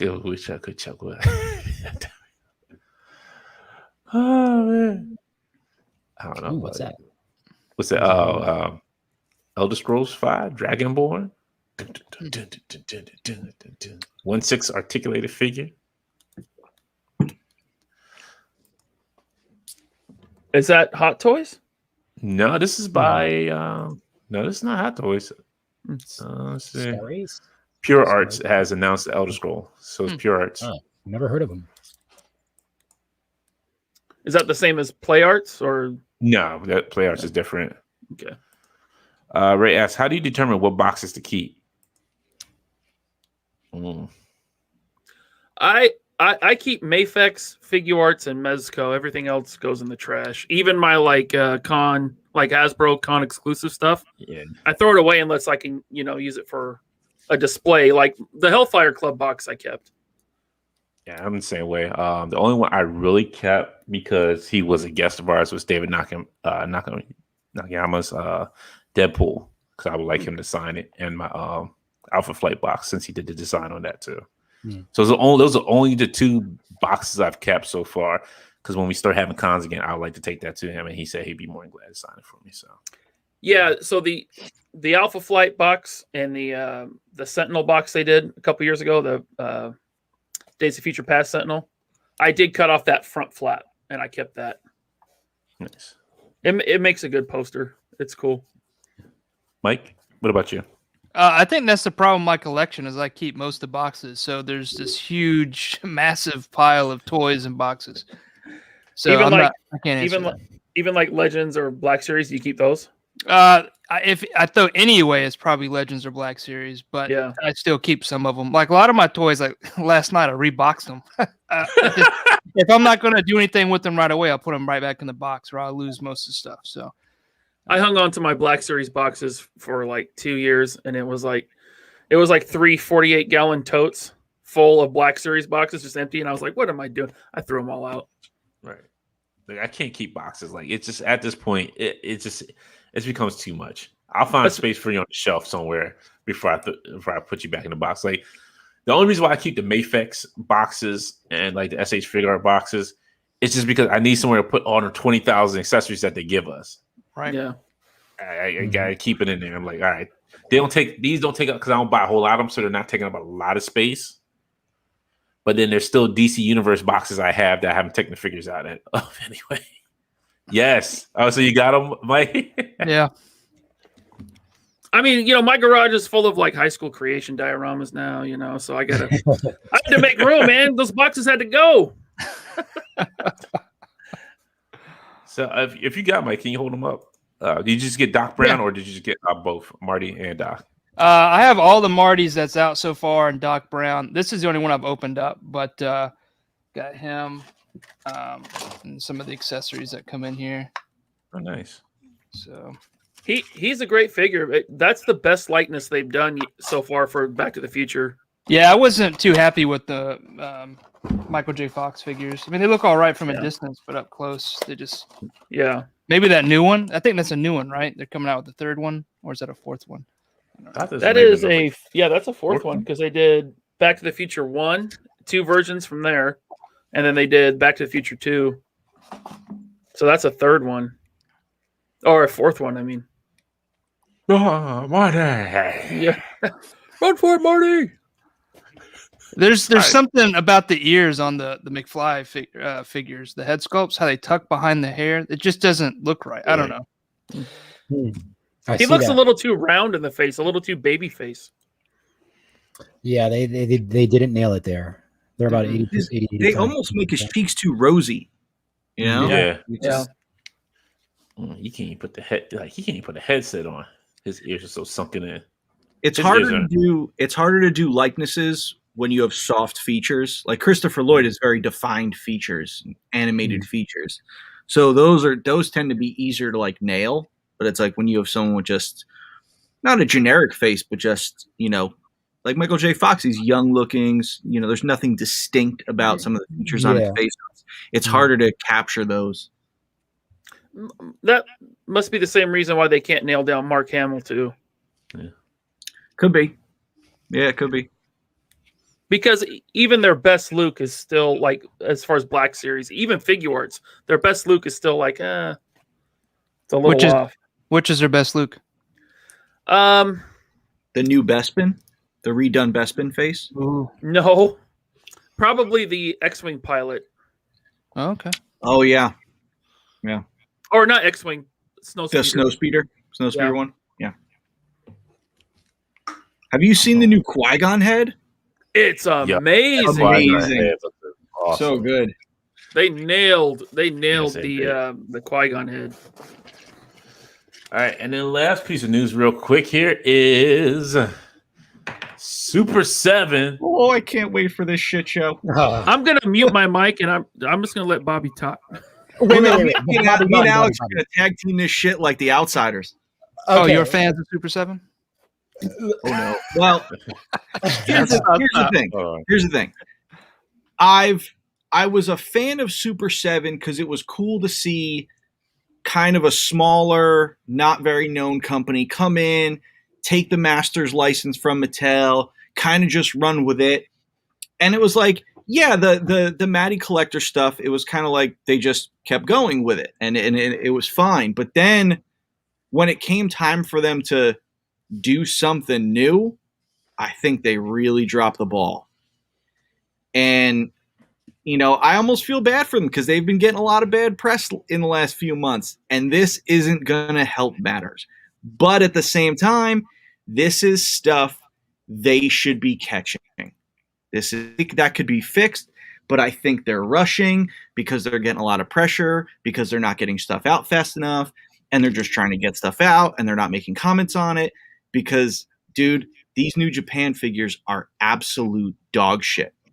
And I don't want them to fail. I want them to do well. Right. They ran into a bunch of problems on their Thundercats figures. I don't think they're running into problems on their Turtles figures, which is good. But these, oh man. And, listen, the thing that turns me off about Super 7 is the price. It's like, listen, if you want me to pay $50 for a figure, that better be one of the best fucking figures I've ever gotten in my life. you know, because it's like I'll spend $100 on a Mafex Michael Jordan. I know that thing is perfect, but it's like you can get a damn near perfect figure in Marvel Legends and Star Wars Black Series for $20. My figures aren't out yet. My figures are $32. These are like $50. And it's like, what are you guys doing? How did you miss this shit? How did you send these figures to Matt and Brian to let them review? Listen, you should have sent the best figures possible to those guys because, listen, man, I'm glad Matt and Brian did not hold back. They were very honest with these figures. Listen, man, these figures are fucked up. Look at how high that head sits on that neck. Just That's not even the worst one, Bobby. Huh? That's not even the worst one. That's not even the worst one. Next? And it's like, dude, the faces are fucking terrible. There's a picture. You can't see it in this one. You can see it in other ones. Yeah. So that's actually a good picture of that's one of the better pictures of Tanahashi. Dude, they're not that's doing one of the better ones right there too of Okada. With everyone. Sorry, who's these pictures from? Real quick, I'm sorry. Okay, so a little bit of context. They released photos to Ringside Collectibles. Okay, first of all, the only pictures that we've seen are those pre-order pictures. It's got the colorful. To me, they looked from the very beginning like they were just 3D renderings. They didn't look like actual pictures. They at least messed around with the head sculpts because those head sculpts, I don't care what they say, those are 3D rendered. So they released those, and those were the only pictures that we saw for about a year and a half. These pre-orders have been up for about a year and a half, the end of 2019. And then they released the shitty pictures that came out yesterday at Ringside Collectibles. And those pictures are just dog shit. I mean, they just look terrible. Brian and Matt did a review the day that they came out, and they did not hold back. I mean, people are giving them shit, saying that they're shills because they've got Super 7 figures coming out. They did not hold back. They were very honest. And then Brian Flynn, who was the main dude at Super 7, I don't know if it was after the review or after the Ringside pictures, he released some in-hand photos on his social media. And they look good. They look better than the ones that are Ringside. So, like, now everyone's like, what's reality? You know, it's like, I guess we just have to wait till we get them in hand. But it's like, you got like super rendered pre-order pics, then you got shitty pics, and then you got, depending on when they came out, before or after, you got the social media Super 7 pics. That hand is the Will Ospreay hand. They painted over a taped hand. So I don't know if there was another figure that had taped fists. I think they said they all had taped fists. Like all of them had taped fists. Will Ospreay is supposed to have taped fists, and they just didn't color it in. Wow. And those were the same, even in the figures that Brian Matt had on the review, they pointed that out. So it's not like, I mean, I don't know what's going on over there, man, but I don't know what to expect. I ordered that belt is just trash. I've seen custom IWGP heavyweight. All their belts are trash. The never open weight belt is okay, but I've seen custom belts that look better than that. Oh man, those elbow. Wow, this even looks like this belt looks. Yeah, this belt looks. Look at so that's generic. the ostrich neck. That's Will Ospreay, Bobby. Check that out. See, my problem is, and this is where like I have the big issue here. Okay, one, everyone on the market's doing double elbows. Yes, granted, Black Series Marvel Legends is starting to move away from it just based on like the costume, but everyone's using double elbows for muscular bodies. I granted WWE doesn't, only on the Ultimate figures, but it's like Super 7 for $50, bro. I better be getting some next level fucking articulation.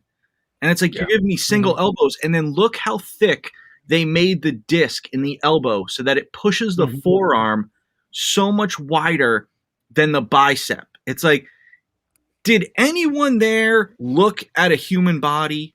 Like, can you look and just you can make these comments. You can make these comments at what's called check model.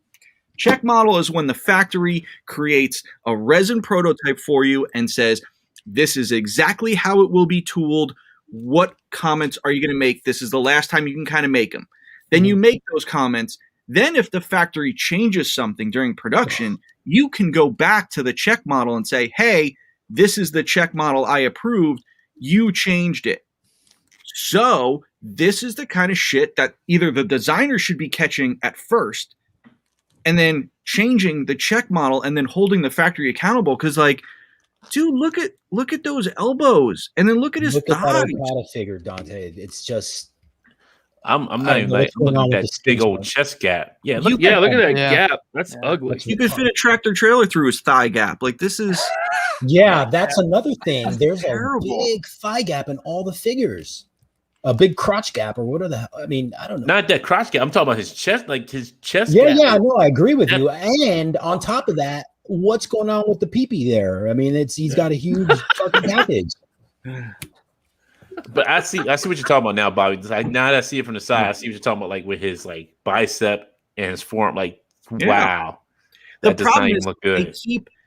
They're not trying to break frame from the model they've been using on He-Man. It's like Thundercats, same shitty 5-point articulated body. Then it's like, hey, let's just keep doing that for all of our figures and not let's try to do something different. Yeah. And see, this is what they try to sell us on. Yep. Yeah, those are the rendered pictures, which look so bad. But listen, man, what I'm saying is they're doing it to themselves, and that's what I don't like seeing. It's like, guys, you can be fixing all this. Like, you can nix this bad press that you're getting. Like, you can control this, and they're just not. And it's like, then they scramble, like with the Thundercats thing and the Thunder Tank. They scramble and they try to make excuses, and it's like, dude, just catch this stuff. Better manage your factory and just catch this stuff. It could be fixed. Like, this is all stuff that you have control of. So I don't want to hear like, oh, the factory's doing this. Listen, you can control it. Get some better people or get a better factory. Like, dude, you're a pro toy company. You should be, on top of this stuff. You're not a rinky-dink toy company. You have a bunch of really good licenses. Just, you got to fix this shit. Because it's like, I feel bad for Matt and Brian because when their figures come out and they're on these shitty bodies, they are going to rip those figures to pieces. Yeah. So we got two quick questions before we get into get with Mike and talk about his diorama skills. Ray Belmont asked, Bobby, every time I see a live stream or a vid, I always wondering what the pic is of it in the frame that's in the set background. Any way we can see what it is, if you don't mind. So that, if you go to the Valiverse YouTube channel and go to the room tour, I talk about what that painting is, and I'm not going to take it off the wall, but what it is. So in 1994, Frosted Flakes did a mail away G.I. Joe figure, and the figure was Deep Six, and it was Deep Six in this neon yellow outfit, and I remember mailing away for it and getting it, and that painting is the original painting that is used for the artwork on the file card.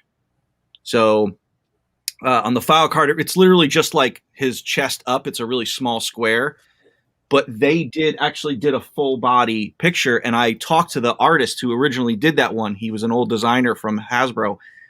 That figure was originally meant to be on a card, like with the burst and stuff on the back. So that's why they did it full body and not just, a chest up.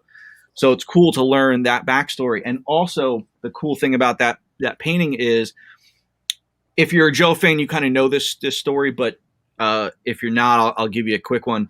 It's back in the day at Hasbro, they had an asshole running like either their loading dock or the guy who was in charge of keeping track of their flat files, like all the old artwork and things like that. And they needed to like make room and clear stuff out. So he ordered all these paintings and artwork to be thrown out in the dumpster. And luckily, some people from Hasbro realized what was happening, and they went dumpster diving. So a bunch of people like scored all this amazing artwork for a bunch of different brands, not just G.I. Joe, like Transformers, Visionaries, anything. They just threw all this shit out. This was one of the paintings that got into the dumpster that someone saved, and it was an ex-Hasbro employee. He saved this from the dumpster, and I ended up buying it from him. So it's a little cool thing to have on the wall. So Salvador Sandola asks, do you guys think NECA will go deep in the American Werewolf? I hope they give us the Nightmare Demons. I forgot about that. I've only seen the one picture, but I think it's on NECA's Instagram. I hope they do. That werewolf looks good. Yeah, it looks great. And I think that the Nightmare Demons, I assume he's talking about the Nazi Nightmare Demons, right?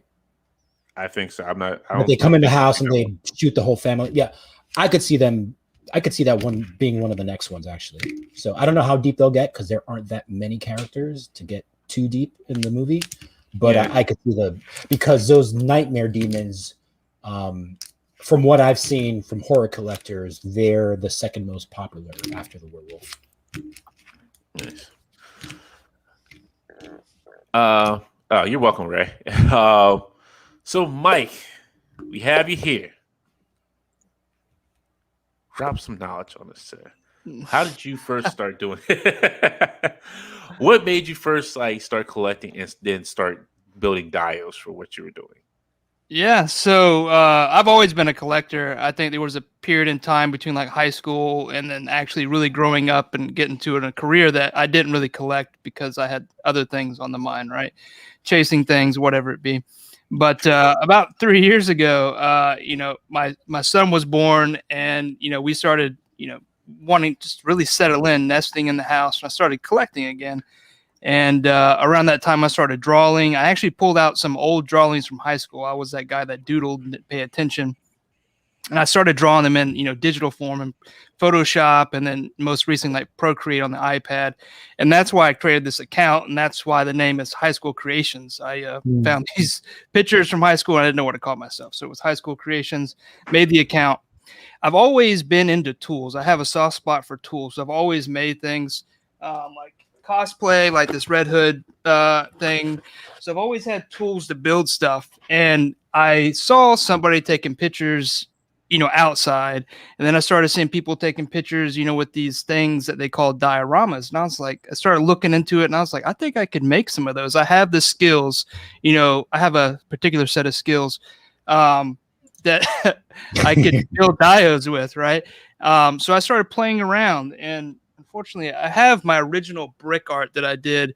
I did it with a Bic pen, some Plasti Dip, and some dry brushing and some weathering. And it's just escalated from there. Every time I try to do something different, I try to include a new tool. I try to make all my own stuff. Like in this particular one you're showing now, I made those windows in a free web-based 3D software called Tinkercad, and then I print on my own stuff. I have several printers in-house, a couple PLA or FDM and a couple SLA printers. I have CNCs, so I can, reproduce the same template every time. Like this one is cut with a CNC, so the windows are perfect every time. The brickwork's perfect every time, and that also allows me to work on other things that's being cut, so I can work on many projects.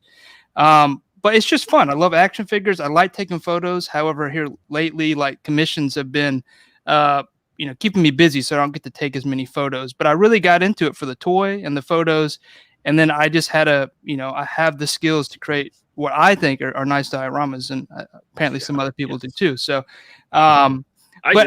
I keep incorporating new things. Like here, I don't know how long I'll keep doing this till I find something new, but I'm using cork for the street because it gives a better texture than just like the foam or the aluminum ball on the foam.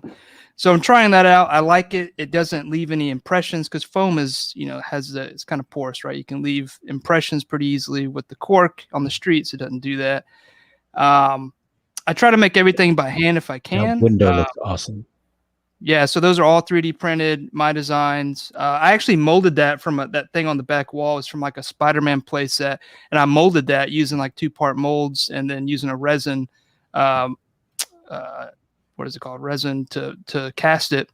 Mm-hmm. So I have a couple of those. Mm-hmm.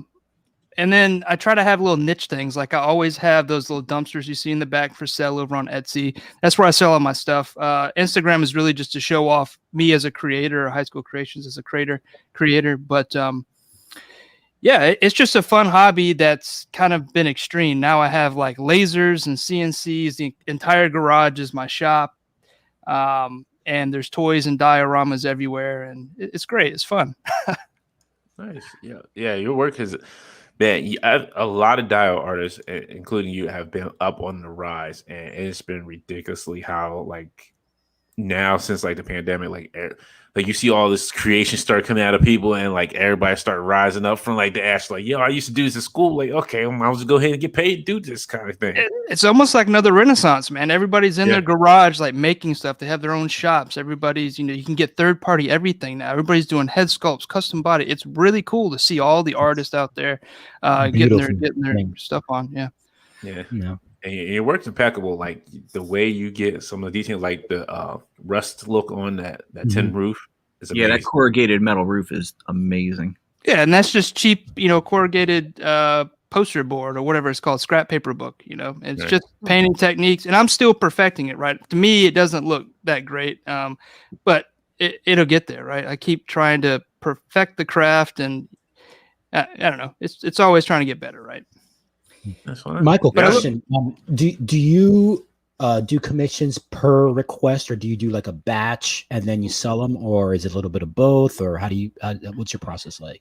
So I do over on Etsy. I do on-demand builds. So I have particular templates for like the corner diorama or the alley diorama that you can buy, and there's like a lead time of 2 months. And each one will be specialized, tailored, but the base is a template that I cut over on the CNC.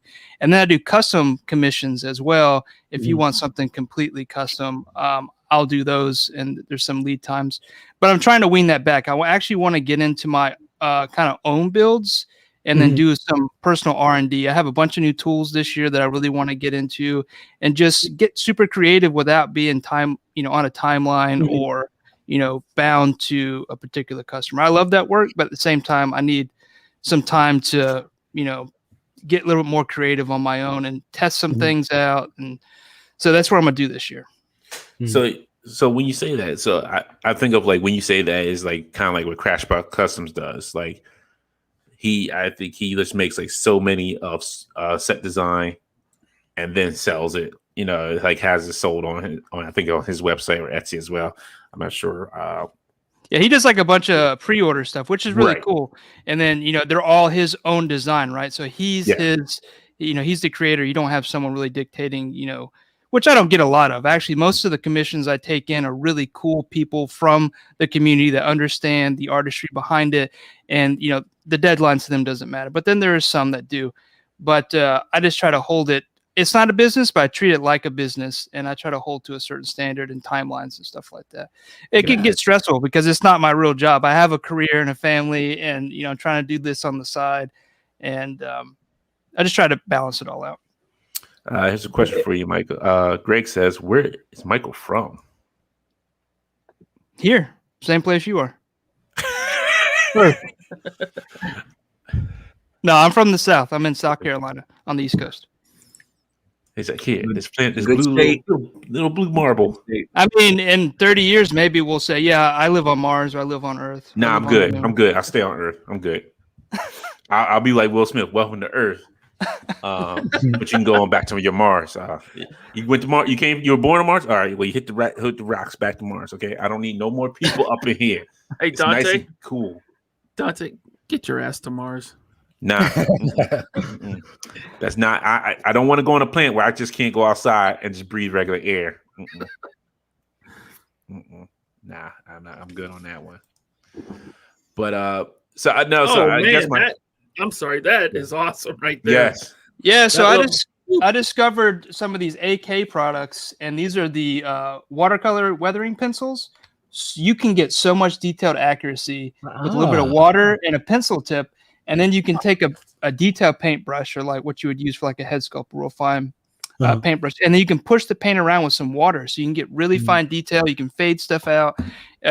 So those have been a real game changer, and that goes back into me saying how I keep trying new things and rediscovering, applying those discoveries. Just get better. Got a couple comments here. I think it says, "Hey, I went to Roebuck in Spartanburg." All right, South Carolina representing. I see someone's from Columbia too. Yep. Greg is happy. Greg Mills happy. He's like East Coast boys because he's in PA. One of the states I want to move to. Yeah, I'm in Charleston, South Carolina, man. It's probably one of the most beautiful parts of the state, most diverse on the coast. beautiful, city downtown. It's one of the oldest cities on the East Coast or in the United States altogether, right? Great food, great scenery. West Coast is cool too, guys. Nah, West Coast ain't that. Water's cool. too cold over there. And it's too high. Everything's high. Why is everything so high? No need to be that high. There's James mountains, West says, man, mountains. No, I'm talking about price is high. Price Oh, high. yeah. Mountain high. Yeah, you're preaching to the choir now. Rocky Mountain High, Rocky Mountain Low. James White says, "Yo, I'm in Columbia, South Carolina." Yo, that's like an hour and a half from here. Oh, there you go. So Salvador Fedor says, "So when is High School Creations making dials for the Action Force orders?" Set me up for disappointment. No. You gotta wait till Bobby moves and then gets the big building, and then we're all working in the same building, and then we start shooting the show from there. And I'm like, "Welcome to the new Valverse headquarters, where Infinity Equation is now being produced at. Now I am the head director of the show now. I'm a voice actor on there, and everybody who works here is a voice actor as well. We all moved to South Carolina just to be part of this." The thing, I'll tell you what I really want to do. When I get an office and I have a lot of space, is I want to hire someone to do a huge dio that is like a U shaped.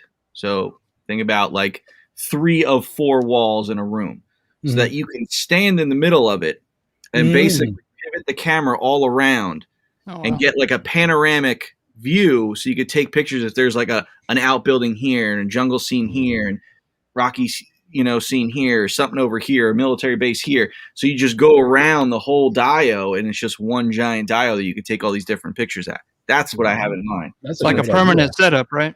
Huh? Yeah. Like a permanent setup? Yeah. So mark your calendar. Yeah, then you get into cool stuff, because then you stop using foam. You can actually start using other materials that last longer and are meant to not be moved around and stored. So yeah, that'd be a cool idea. You need to get that ranch in Texas. Yeah, I know. We'll talk, Michael. We'll talk. Please don't move Texas, because they already getting buck wild down there. They're gonna get hype next Wednesday is gonna be the hype day. Texas is starting to fall down the list a little bit. Thank you. Yeah. Please. Like the 4 states on there, that one's starting to fall a little bit. Look, Bobby, I'll follow you, but I ain't going down Texas now. They get a little hype for me. They talking about, we live in the band next Wednesday? Oh, nah. Not for me. Grace says, Charleston, I definitely want to visit. Bart says he's from Pittsburgh. Oh, man, my family's from Pittsburgh. Dark Clue says, I'm in Atlanta. Is the whole chat East Coast? Welcome to Atlanta. The Action Equation 2022. I like that. Thank you, Rich. Yes. Video Equation rebranded to the Action Equation. Man. That's some exciting math. Yeah. 2022. Let's shoot for 2023. Let's shoot some for 2023. Too soon. Right. Yeah. We be pushing it next year. We got to see how this year. We see if we can make it through this year first. But I was asking you, the reason why I was asking that, Mike, was, is that the kind of way you want to go, where you're making your own like you're just making your own dials and you're just selling your own designs, like you're just able to kind of like pump them out a little bit and then make your own? Yeah, I think that's what I want to do. I mean, this is still like, I'm feeling this way through this, this phase, this hobby thing, but I want it to naturally grow. And I do think that I want to get more into my own builds, and that's what I've done with Etsy. But then, a lot of things, like I did an X-Mansion late last year, and I would never really have done that on my own because it's too large to actually make it appropriately. But someone came to me with the right price, because obviously it's logistically and the size, just you got to have some kind of money up front to do that. But I would never have tackled it or even tried to on my own. So it allows me to also build things that I probably wouldn't have tried before. Mm-hmm. But I do want to do my own things. I have a lot of great ideas. I just don't have the time to get out. I'm actually working on a piece that, I want to do like my first pre-order. And because it's taken me so long to get there, everybody is already building one. So it's kind of killing the hype to do it. But I'm still going to do it. But it's a sci-fi diorama. Have your spin on it. It's going to be a little bit different than everyone else. And that's your stamp, Yeah, absolutely. And it's out there on Instagram. It's a sci-fi diorama. It's got LEDs throughout, sliding doors. It's just, I just haven't had the chance to, really just sit down and complete it. It looks complete if you look at it, but to me, there's still some things to hit up. But I was planning on July doing a pre-order on that, just like a short run of like 5 or 6 if people are interested. And, my goal is to not be too expensive on the dioramas, try to be reasonable, right? Because it's really the toys that are focusing. These are the backdrops. So just and that comes into the tools, right? I'm kind of rambling here, but these tools automate the process so I can spend less time doing it. Time is the most valuable thing that goes in this diorama, and what makes a lot of these really expensive. If I can cut that down with automation, I can bring down the price so I can get a diorama in everybody's hands. That's kind of my sales pitch. But hey, I'm for it. Hey, you tell me when you do the sci-fi dial, I'll be there. That makes sense because foam core, the foam board, the pink foam board, the balsa wood, all that stuff, that's very inexpensive. Yes. But I mean, how many hours are you putting into these things? Look at that deli door. Yeah. Yeah, so the one he made for me is very similar, and it's a working door. Yeah. Yeah, there's hinges. I mean, that particular door is made from PVC that I cut, and then I'm using, plexiglass or acrylic glass for the window, little printouts glued to the window just to add that extra level of detail to the eye. I custom made that, the window AC unit, print that on the FDM printer, and then, weather it up a little bit. The windows there are all, go ahead, sorry. I know, I was going to say, I like detail because you left the L off. It said cod beer instead of cold beer. Like, they ain't get put for the L to be put back up there. Say like, yo, just leave it as it is. Right. So I do a lot of research. I talked about this the other day, and I don't know why I hadn't thought of this before, but there's a lot of research that goes into these. I dropped myself on Google Maps in the middle of New York and started going down streets and taking screenshots for reference pictures. That's cool. Yeah. And it saved me so much time. I don't have to drive downtown or behind alleys. My wife gets upset while we back here. I got my phone up taking pictures. So I thought that looked like my house. Now he was like, I'm trying to go for the Batman look, baby. Oh, well, I ain't got my pearls on today, so we ain't having no Batmans today. But yeah, I try to add a level of realism, but then I want it to match the figure. So it, hopefully that's what comes across. But there's subtle things in there that it's supposed to, be run down. Like, I'm glad you noticed that. A lot of people don't notice that detail. Well, using corkboard for the pavement, that's an awesome idea. That looks really, really good. Yeah, I want to try some new stuff. Vallejo and AK makes actually a concrete-like paste, and I'm actually going to try that on my next one. It's a little bit more expensive, but I think it takes it to the next level of realism. Hopefully it's not too much, but I just want to be able to, keep taking it every time. Cork looks great, but I want to try something new. So, our buddy Alcatraz says that's awesome. I need to get one, like a rooftop. Uncle D says this might be a dumb question. There's no dumb questions. But what size figures are your diorama scale to? 7-inch figures. Marvel Legends. I think McFarlane figures may be a little too big, but they fit. But Mezco's 6-inch figures, I guess. 112. I posed up some NECA figures with that corner bodega that you were just showing, and they work. Yeah. I'm sorry. I'm more mad you didn't come with the Duck Dynasty beard like you have here. Like, I'm a little upset you didn't come with the Duck Dynasty beard. I'm a little upset with that. Toy Dynasty. You also got something going on called the HSC sticker swap. Yeah, so I see that. I forgot about it. Yeah, there's a couple things I got going on. I might be trying to do too much, but there's the sticker swap on Sundays. So I had an idea where I wanted to start exchanging art in the form of a sticker. This goes back to me drawing in high school, bringing it out and starting, IG as Highschool Creations. And I wanted to, start getting the art out there, exchanging, getting more art from other people in the community. And it just builds connections, right? So now I'm exchanging stickers. A Prime's in here. He's been tagging it, using it. He's been, drawing new things. So it's inspiring and creating new connections. I actually teamed up with the guy, Night of the Living Geeks. Great guy.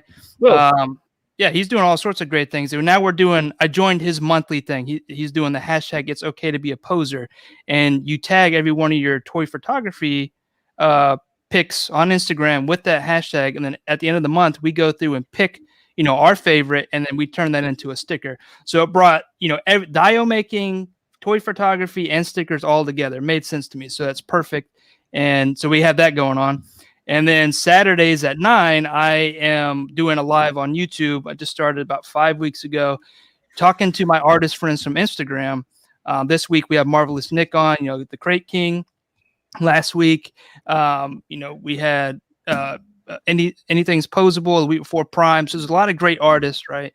And then I'm putting that out as a podcast. So if you can't watch YouTube, you can at least listen to it on the go. So trying to do a lot of inspirational things, get more recognition around the Dio community, artist community.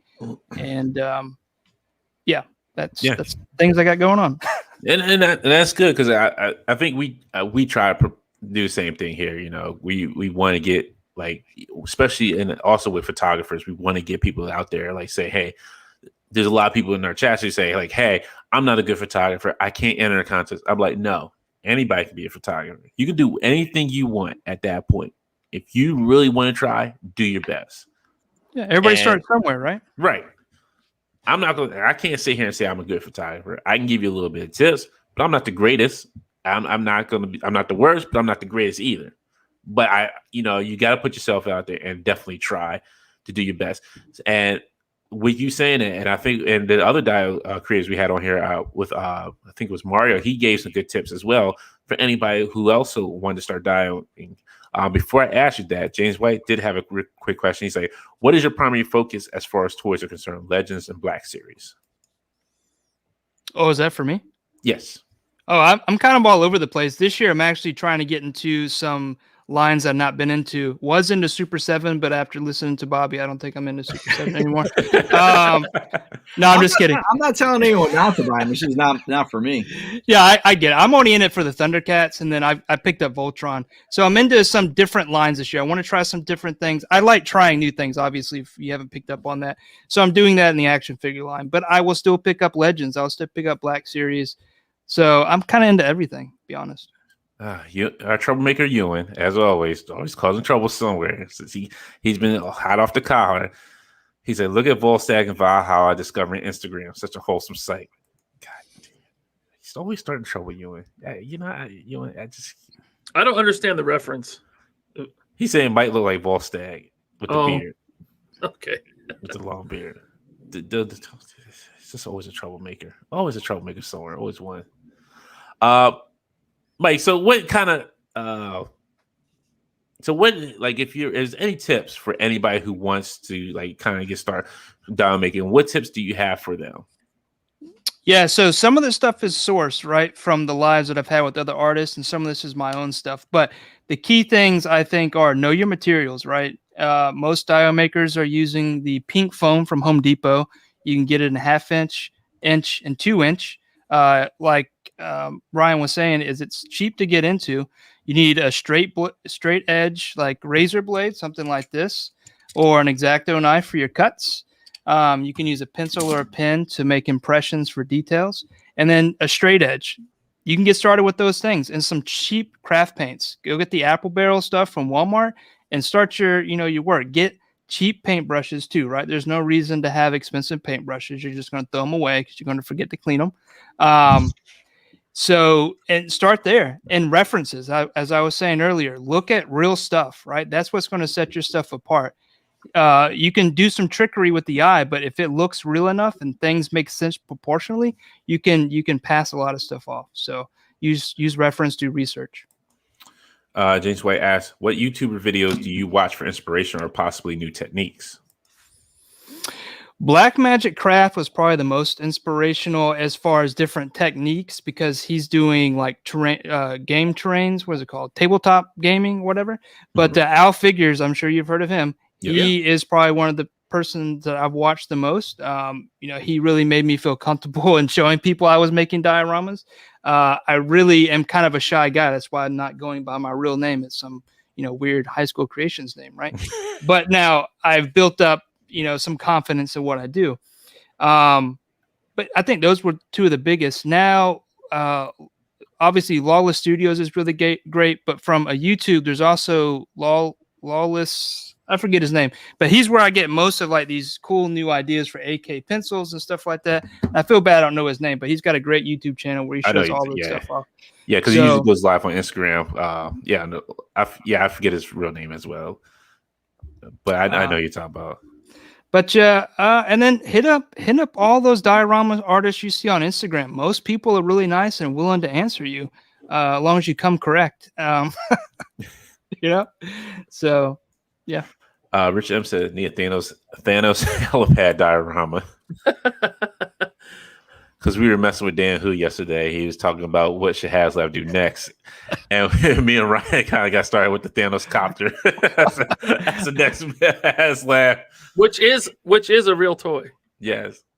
Oh, I don't know anything about it. I thought y'all made it up. No, Really? it was in the comics. Thanos flew around in a helicopter at one point in the comics, and it's hilarious. It's like this dude can do all this stuff, but he needs a helicopter to fly around the city. This is awesome. They didn't make a toy out of it though, right? It's just There was Matchbox. I think it was like Matchbox or Hot Wheels did. It looked Wasn't it? was Mattel did it. Was the little kitty line. Oh, here you go. Yep. From that TV show, the action hero, whatever for hero show, whatever they At least I think they did. Oh yeah. It was Mattel's Hot Wheels. Oh Yep. yeah. Greg Miller asks, question, how does Michael ship those dolls after they're done to the customer? Yeah, I would say that's probably one of the, outside of creating the diorama and designing, that's one of the biggest tasks, right? That's also the most stressful task because you're packaging it up, and that's going to be the first appearance of your work, and two, you want to make sure it gets there safely. It's taking care. Make sure you're using quality materials to wrap that up securely. You want to put some kind of insurance on it. Unfortunately, because of these being original pieces of art, there's the insurance you pay for actually probably won't protect it for value. So that can be a little scary. The X Mansion, I actually ship freight. I got a quote from FedEx for like $2,000 to ship that X Mansion. Ooh, wow. But how big was it? yeah, it was 78 by 64, and then it was like 32 inches high.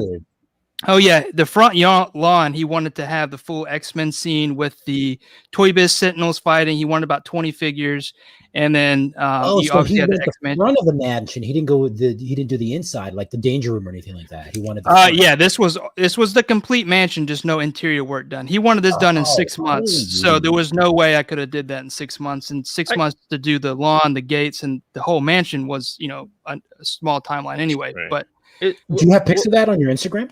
yeah, it's on Instagram. That I could check out. I'll check it out later. Yeah. That's massive. I can pull it up.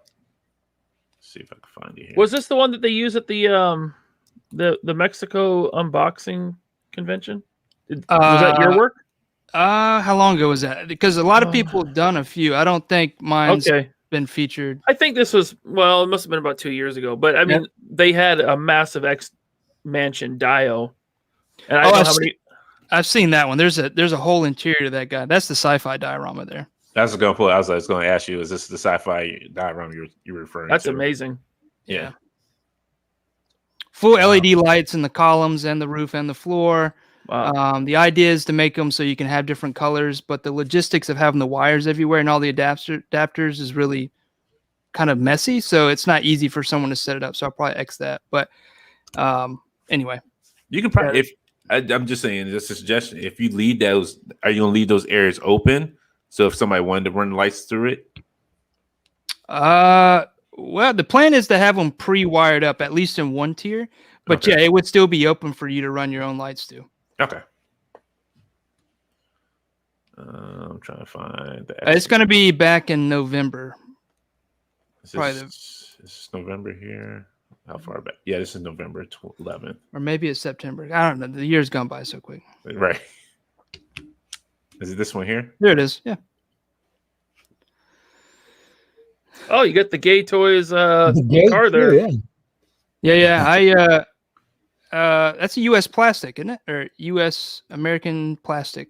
Yeah. The one I have is just labeled Gay Toys. What is that? Chevy Caprice? Yeah, basically. Yeah, I think so. Yeah. What are you displaying in your dio, Brian? Me? Yeah, didn't you say you bought one from Michael? Or you Yeah, I have did. anything? It's down in my garage on my workbench. There's actually a little video. If you go back a little further, I know you've been on Instagram on me for a while, but there's actually a video that shows a little bit more. That looks awesome, man. I take too many pictures, apparently. Sorry, guys. No, that's Hey, okay. good. Hey, you got to show off your work. You got to show the people what they getting. Is it this one? It says 3-story alley. Yeah. Let's see, we got to rectify this right here. We got to rectify that. Cable don't need that. He needs a regular Action Force gun in his hand. He actually does need a sci-fi gun, though. No, he doesn't. He doesn't, Ryan. No, okay. Nobody needs a sci-fi gun. They need all accurate guns in their hands from Action Force, from Valiverse.com. Get them while they're hot. Dante's never read it. So there's Oh, the maybe, expansion all bundled up. If you go up a little bit, Oh, sorry. that's the I had to palletize it. So that's Oh my it there. God. Wow. Man. That's At nuts. at that point, it's like, bro, bring your truck and come get it. You know? That's like fucking freight shipping right there. It actually went to Central America. Okay. So I had to band it, saran wrap it, or we palletize it, wrap it, band it. So How much padding did you have to put in it so it wouldn't get crushed? a lot. Yeah. Good Lord. I think Yeah, it was good. You use extra pink foam on the one you sent me. That worked yeah. great. Yeah. Wow. That's definitely dedication there. Donuts. Donuts. Sorry, had to get my Simpsons reference in. So that's all X-Mansion at this point. It was like 5 Okay. months of just X-Mansion pictures. So that's the front gate. I designed that and Tinkercad Wow. printed out FDM. How did you get that? Well, that sign, the Xavier School. That's you made that yourself? You printed it Yeah, out? so yeah, in Tinkercad, it's a web-based 3D Mhm. software tool, and I just Mhm. designed it in there, and then splice it up in the splicer tool, printed out FDM, so it's PLA. I keep a lot of foam in house, but you can see this thing was so big, like it took up half my workspace. So logistically, I couldn't work on anything else. It's Oh, different when wow. you're working on something that large because I could typically step back and see everything in one image and say, "Oh, I missed a spot there." But you have to circle this thing, right? I mean, look at all these pieces, Man, Jeez. that's amazing. Wow. and then there's accessories and battle damage. And Lord. Michael, so- I'm gonna need you to make me a Millennium Falcon 1/6. Okay. You know what I want is I want a diorama of your workshop. I love it. That workshop is so awesome. And they have a Damn. little Michael inside working That on it is, and man. stuff. Little Michael figure. He looks up to you like, "What you want now, Ryan? I got time making you dial, damn it." He smacks stuff all the day. Like he's really alive, isn't he? Yeah, you can say he's really alive. Yeah. Star Marvel 76 says that mansion was my intro to Mike's work. Doug says, I recently purchased some 3D printer parts online for a dio building. What is the process to make 3D printed parts not look 3D printed? What you would agree with me that so on this one, you would probably agree with me. A lot of sanding goes into that. Yeah, and it depends. So like I have both SLA and FDM for Mhm. windows and like little AC units and boxes. FDM's fine, but if you want to make like doorknobs or security cameras or something that needs that detail, like a head sculpt, you want to go and do SLA resin printing.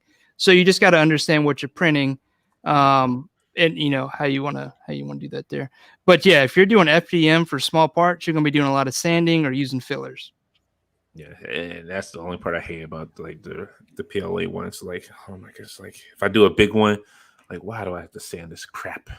Right. But there is I gotta find the name of it. Somebody had told me there's something you can use on the 3D parts so you don't have to do as much sanding. It'll smooth it out almost. Yeah. Yeah. I forgot. I got next time I go back to the place, I'll find out what it is. It's like it comes like an orange bottle, and I forget what the name of it was. But they said it cuts down on like the sanding that you have to do on 3D printed pieces.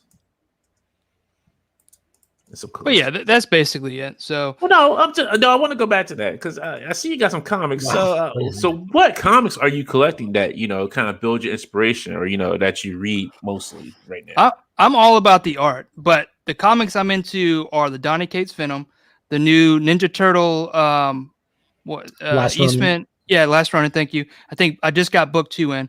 The problem Mm. is I don't have time to read this stuff. I've overextended all my time. So the other time that I have available, I'm sleeping or spending with family. But I love the art, the cover art, just art in the comic books is what attracts me. And one day I'll get back to reading these. But until then, I have my normal subscriptions. Most of it's like Donny Cates or Aliens or something like that. Then I have the mystery box, and this mystery box is really cool because it's old and new stuff, also with some artwork from people out in the community. And I think this comes from Comic Tom, but it's really cool mystery box. Nice. And here's more the X-Men Dio. Good lord, this thing looks That huge. thing is badass, man. Yeah, appreciate it. It's a very Well, the thing about it is when you start taking pictures of action figures, like it completely disappears in the background. Like the detail doesn't matter. It's there, which is cool, but the detail is also there. So, That's the biggest compliment. on top of it. oh, that is the HavLab Sentinel. I got it early. Yeah, I know. That's what I'm saying. He's gonna be. He should be actually bigger than the house. He should be sitting on top of you. Like, let me go ahead and sit down. That was that augmented reality thing that they were doing for a minute. Because that's how was that? It has less than it was 24 inches tall, right? If I remember correctly. 26, I thought, right? 26? 26, yeah. And how tall was the X-Men mansion that you made? I think it was right at 32 is the highest point. Oh, Which is wow. that center tower. Wow. So yeah, wow. It would be a little taller. Wow, it's not bad. Yeah, I think it was still scaled pretty well. Yeah. Oh yeah, it definitely would. Because the mansion was always like, I guess some parts were just underscaled under a Sentinel where he could just lift the roof off, and there was parts where you just get punched through it. And Yeah. That's very nice. Oh my god, God, favorite figure. I hope this guy has plenty of room to display this thing. I mean, This was his centerpiece, and actually I started building it, and I was like, dude, if I build it, because we agreed to a size, and I started building it, and I was like, it looks like a dollhouse. If we're gonna do this, and obviously I need your approval, I gotta make it bigger. And he agreed to it. He gave me the max size he wanted. Really his thing was having that front yard to display, which we did achieve, but we also got a size I felt made it look more real. It's still not truly, obviously you can't get true one scale, at least not in my shop, 1/12 scale, but it's close enough that it fakes it. No, dude, that looks amazing. Yeah, I got the high quality fly paper hanging in there. Gotta have that. But, Dude, flies are terrible, especially certain time of year. yeah, I can believe it. I mean, I don't think anyone would say that's not to scale or it's not, Right. Yeah, it's believable. It's passable. It's more than passable. It's impressive. Yeah. Thank you. Let's be real about it. It is impressive. Yeah, It's- you're being very humble right now. It's admirable, but I don't think anyone's going to look at it and say it's a little bit smaller than it should be. Right. Man, that's some awesome work, Mike. Thank you. But thank you for being here with us and hanging out with us, coming on here. Here's Ryan, the Thanos Copter. Get him! Thanos Copter, baby. It does exist. Yes. Holy. Like this Lego one too. That's probably just someone just put that together with Lego. But No, it's probably in the game. No, it's probably in the Lego game. But there You is. said they came out with a the Hot game. Wheels version, Dante? I thought there was. I Yeah. couldn't remember if it. It's right here. Okay. This is the Hot Wheels. The Hot Wheels comes out with everything first, right? Like they just came out with that Batmobile from the Robert Pattinson movie. Mhm. Right? Hot Wheels get you every time. Can you bring up that comic piece real quick, Ryan? I want to see that little comic right next to it. Yep. This See, look at it. Fighting Wildcat. Like,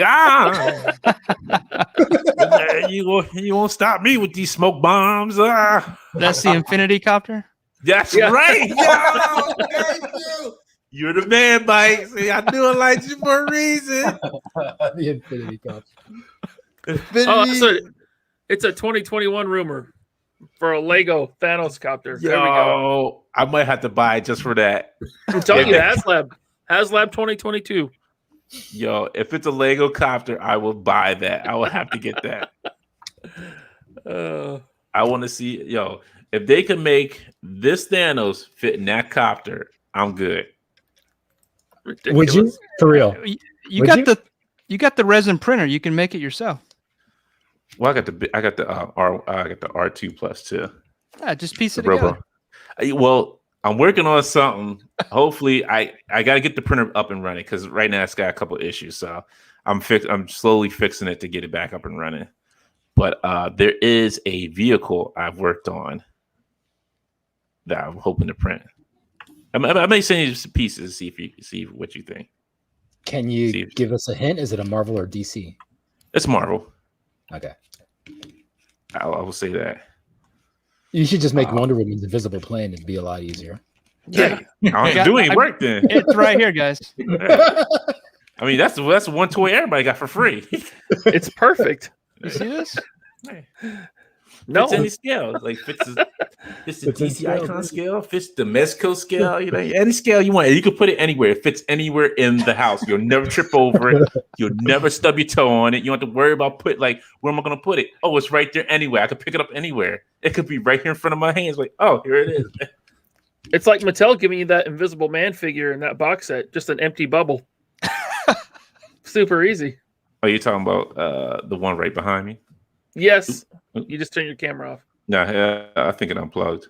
Yeah, Oh. I think it unplugged for some weird reason.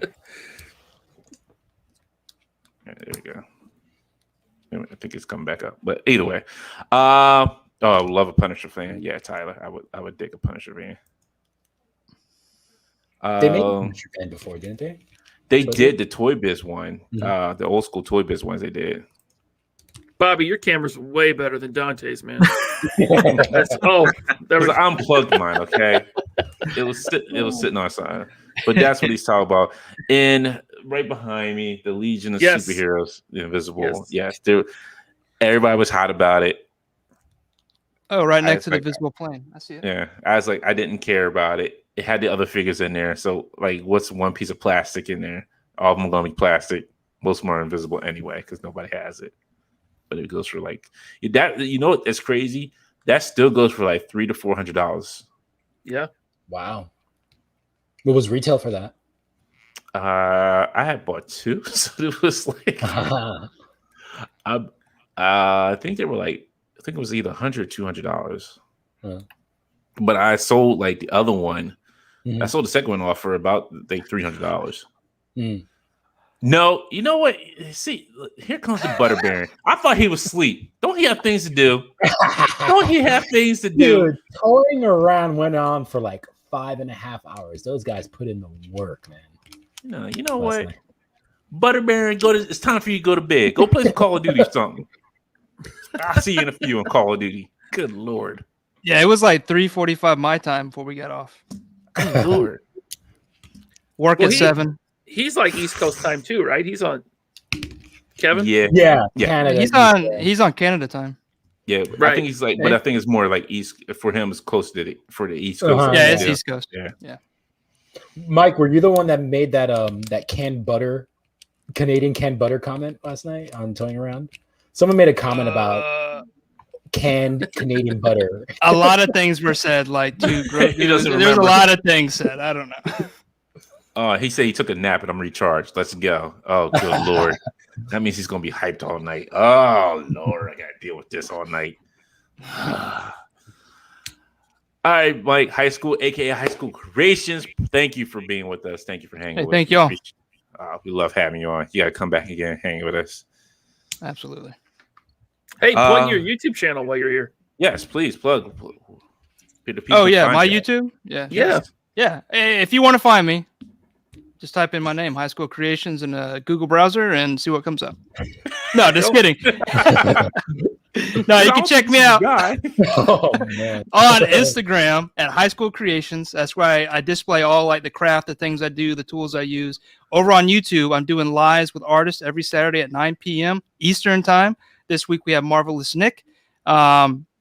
come check it out. We talk about dioramas, tools, props, and then we get to know the artist. And then you can check me out on Spotify and iTunes. We'll put that live on the next Monday, so that's there for those that want to go on the go. And then over on Etsy is where I sell all the props. And if you're into stickers or custom art, you can check out Redbubble. I have a lot of cool, weird drawings on there that you can put on just about anything. Nice. Very cool. So real quick before we get out of here, please don't forget to comment, like, subscribe. Don't forget we are running this month's photo contest. We had a winner from last month, and it was that Geek Bob. Congratulations once again for the IE Sibling Rivalry theme. This month's theme is Fantasy Battle. So it's any characters that you want to use in a photo battling each other. We already had one submission. It looked pretty good. I haven't checked out if there was any other submissions, but you have a whole month until the last episode of the month, and then we choose a winner, and you get a $50 Amazon gift card. So you can't beat that. Be sure to use the hashtag IE Fantasy Battle and tag the infinity equation in the photo as well. That helps. Yes, please. Yeah. Anything from you, gentlemen? You can find me on Instagram at LaserPants81. That's all I got going on. I have nothing else going on. Very boring life. Well, we know that's not true. You're going to be on with Analog Toys. Oh, that's right. Yeah. I can talk about that now. Wow. I hope Tony wasn't here for this. Oh my goodness. No, he's going to listen. Well, he's going to listen today because. Well, Tony, if you get tired of him, all three of us are still up for to be on the show. This coming Tuesday at 5 p.m. Pacific, 8 p.m. Eastern. I'm going to join Tony on the Analog Toys channel for a Pallet Talk episode. So check it out. And if you're not subscribed to Analog Toys, do yourself a favor. Subscribe. Yep. He's got a great channel. Yes. Sure does.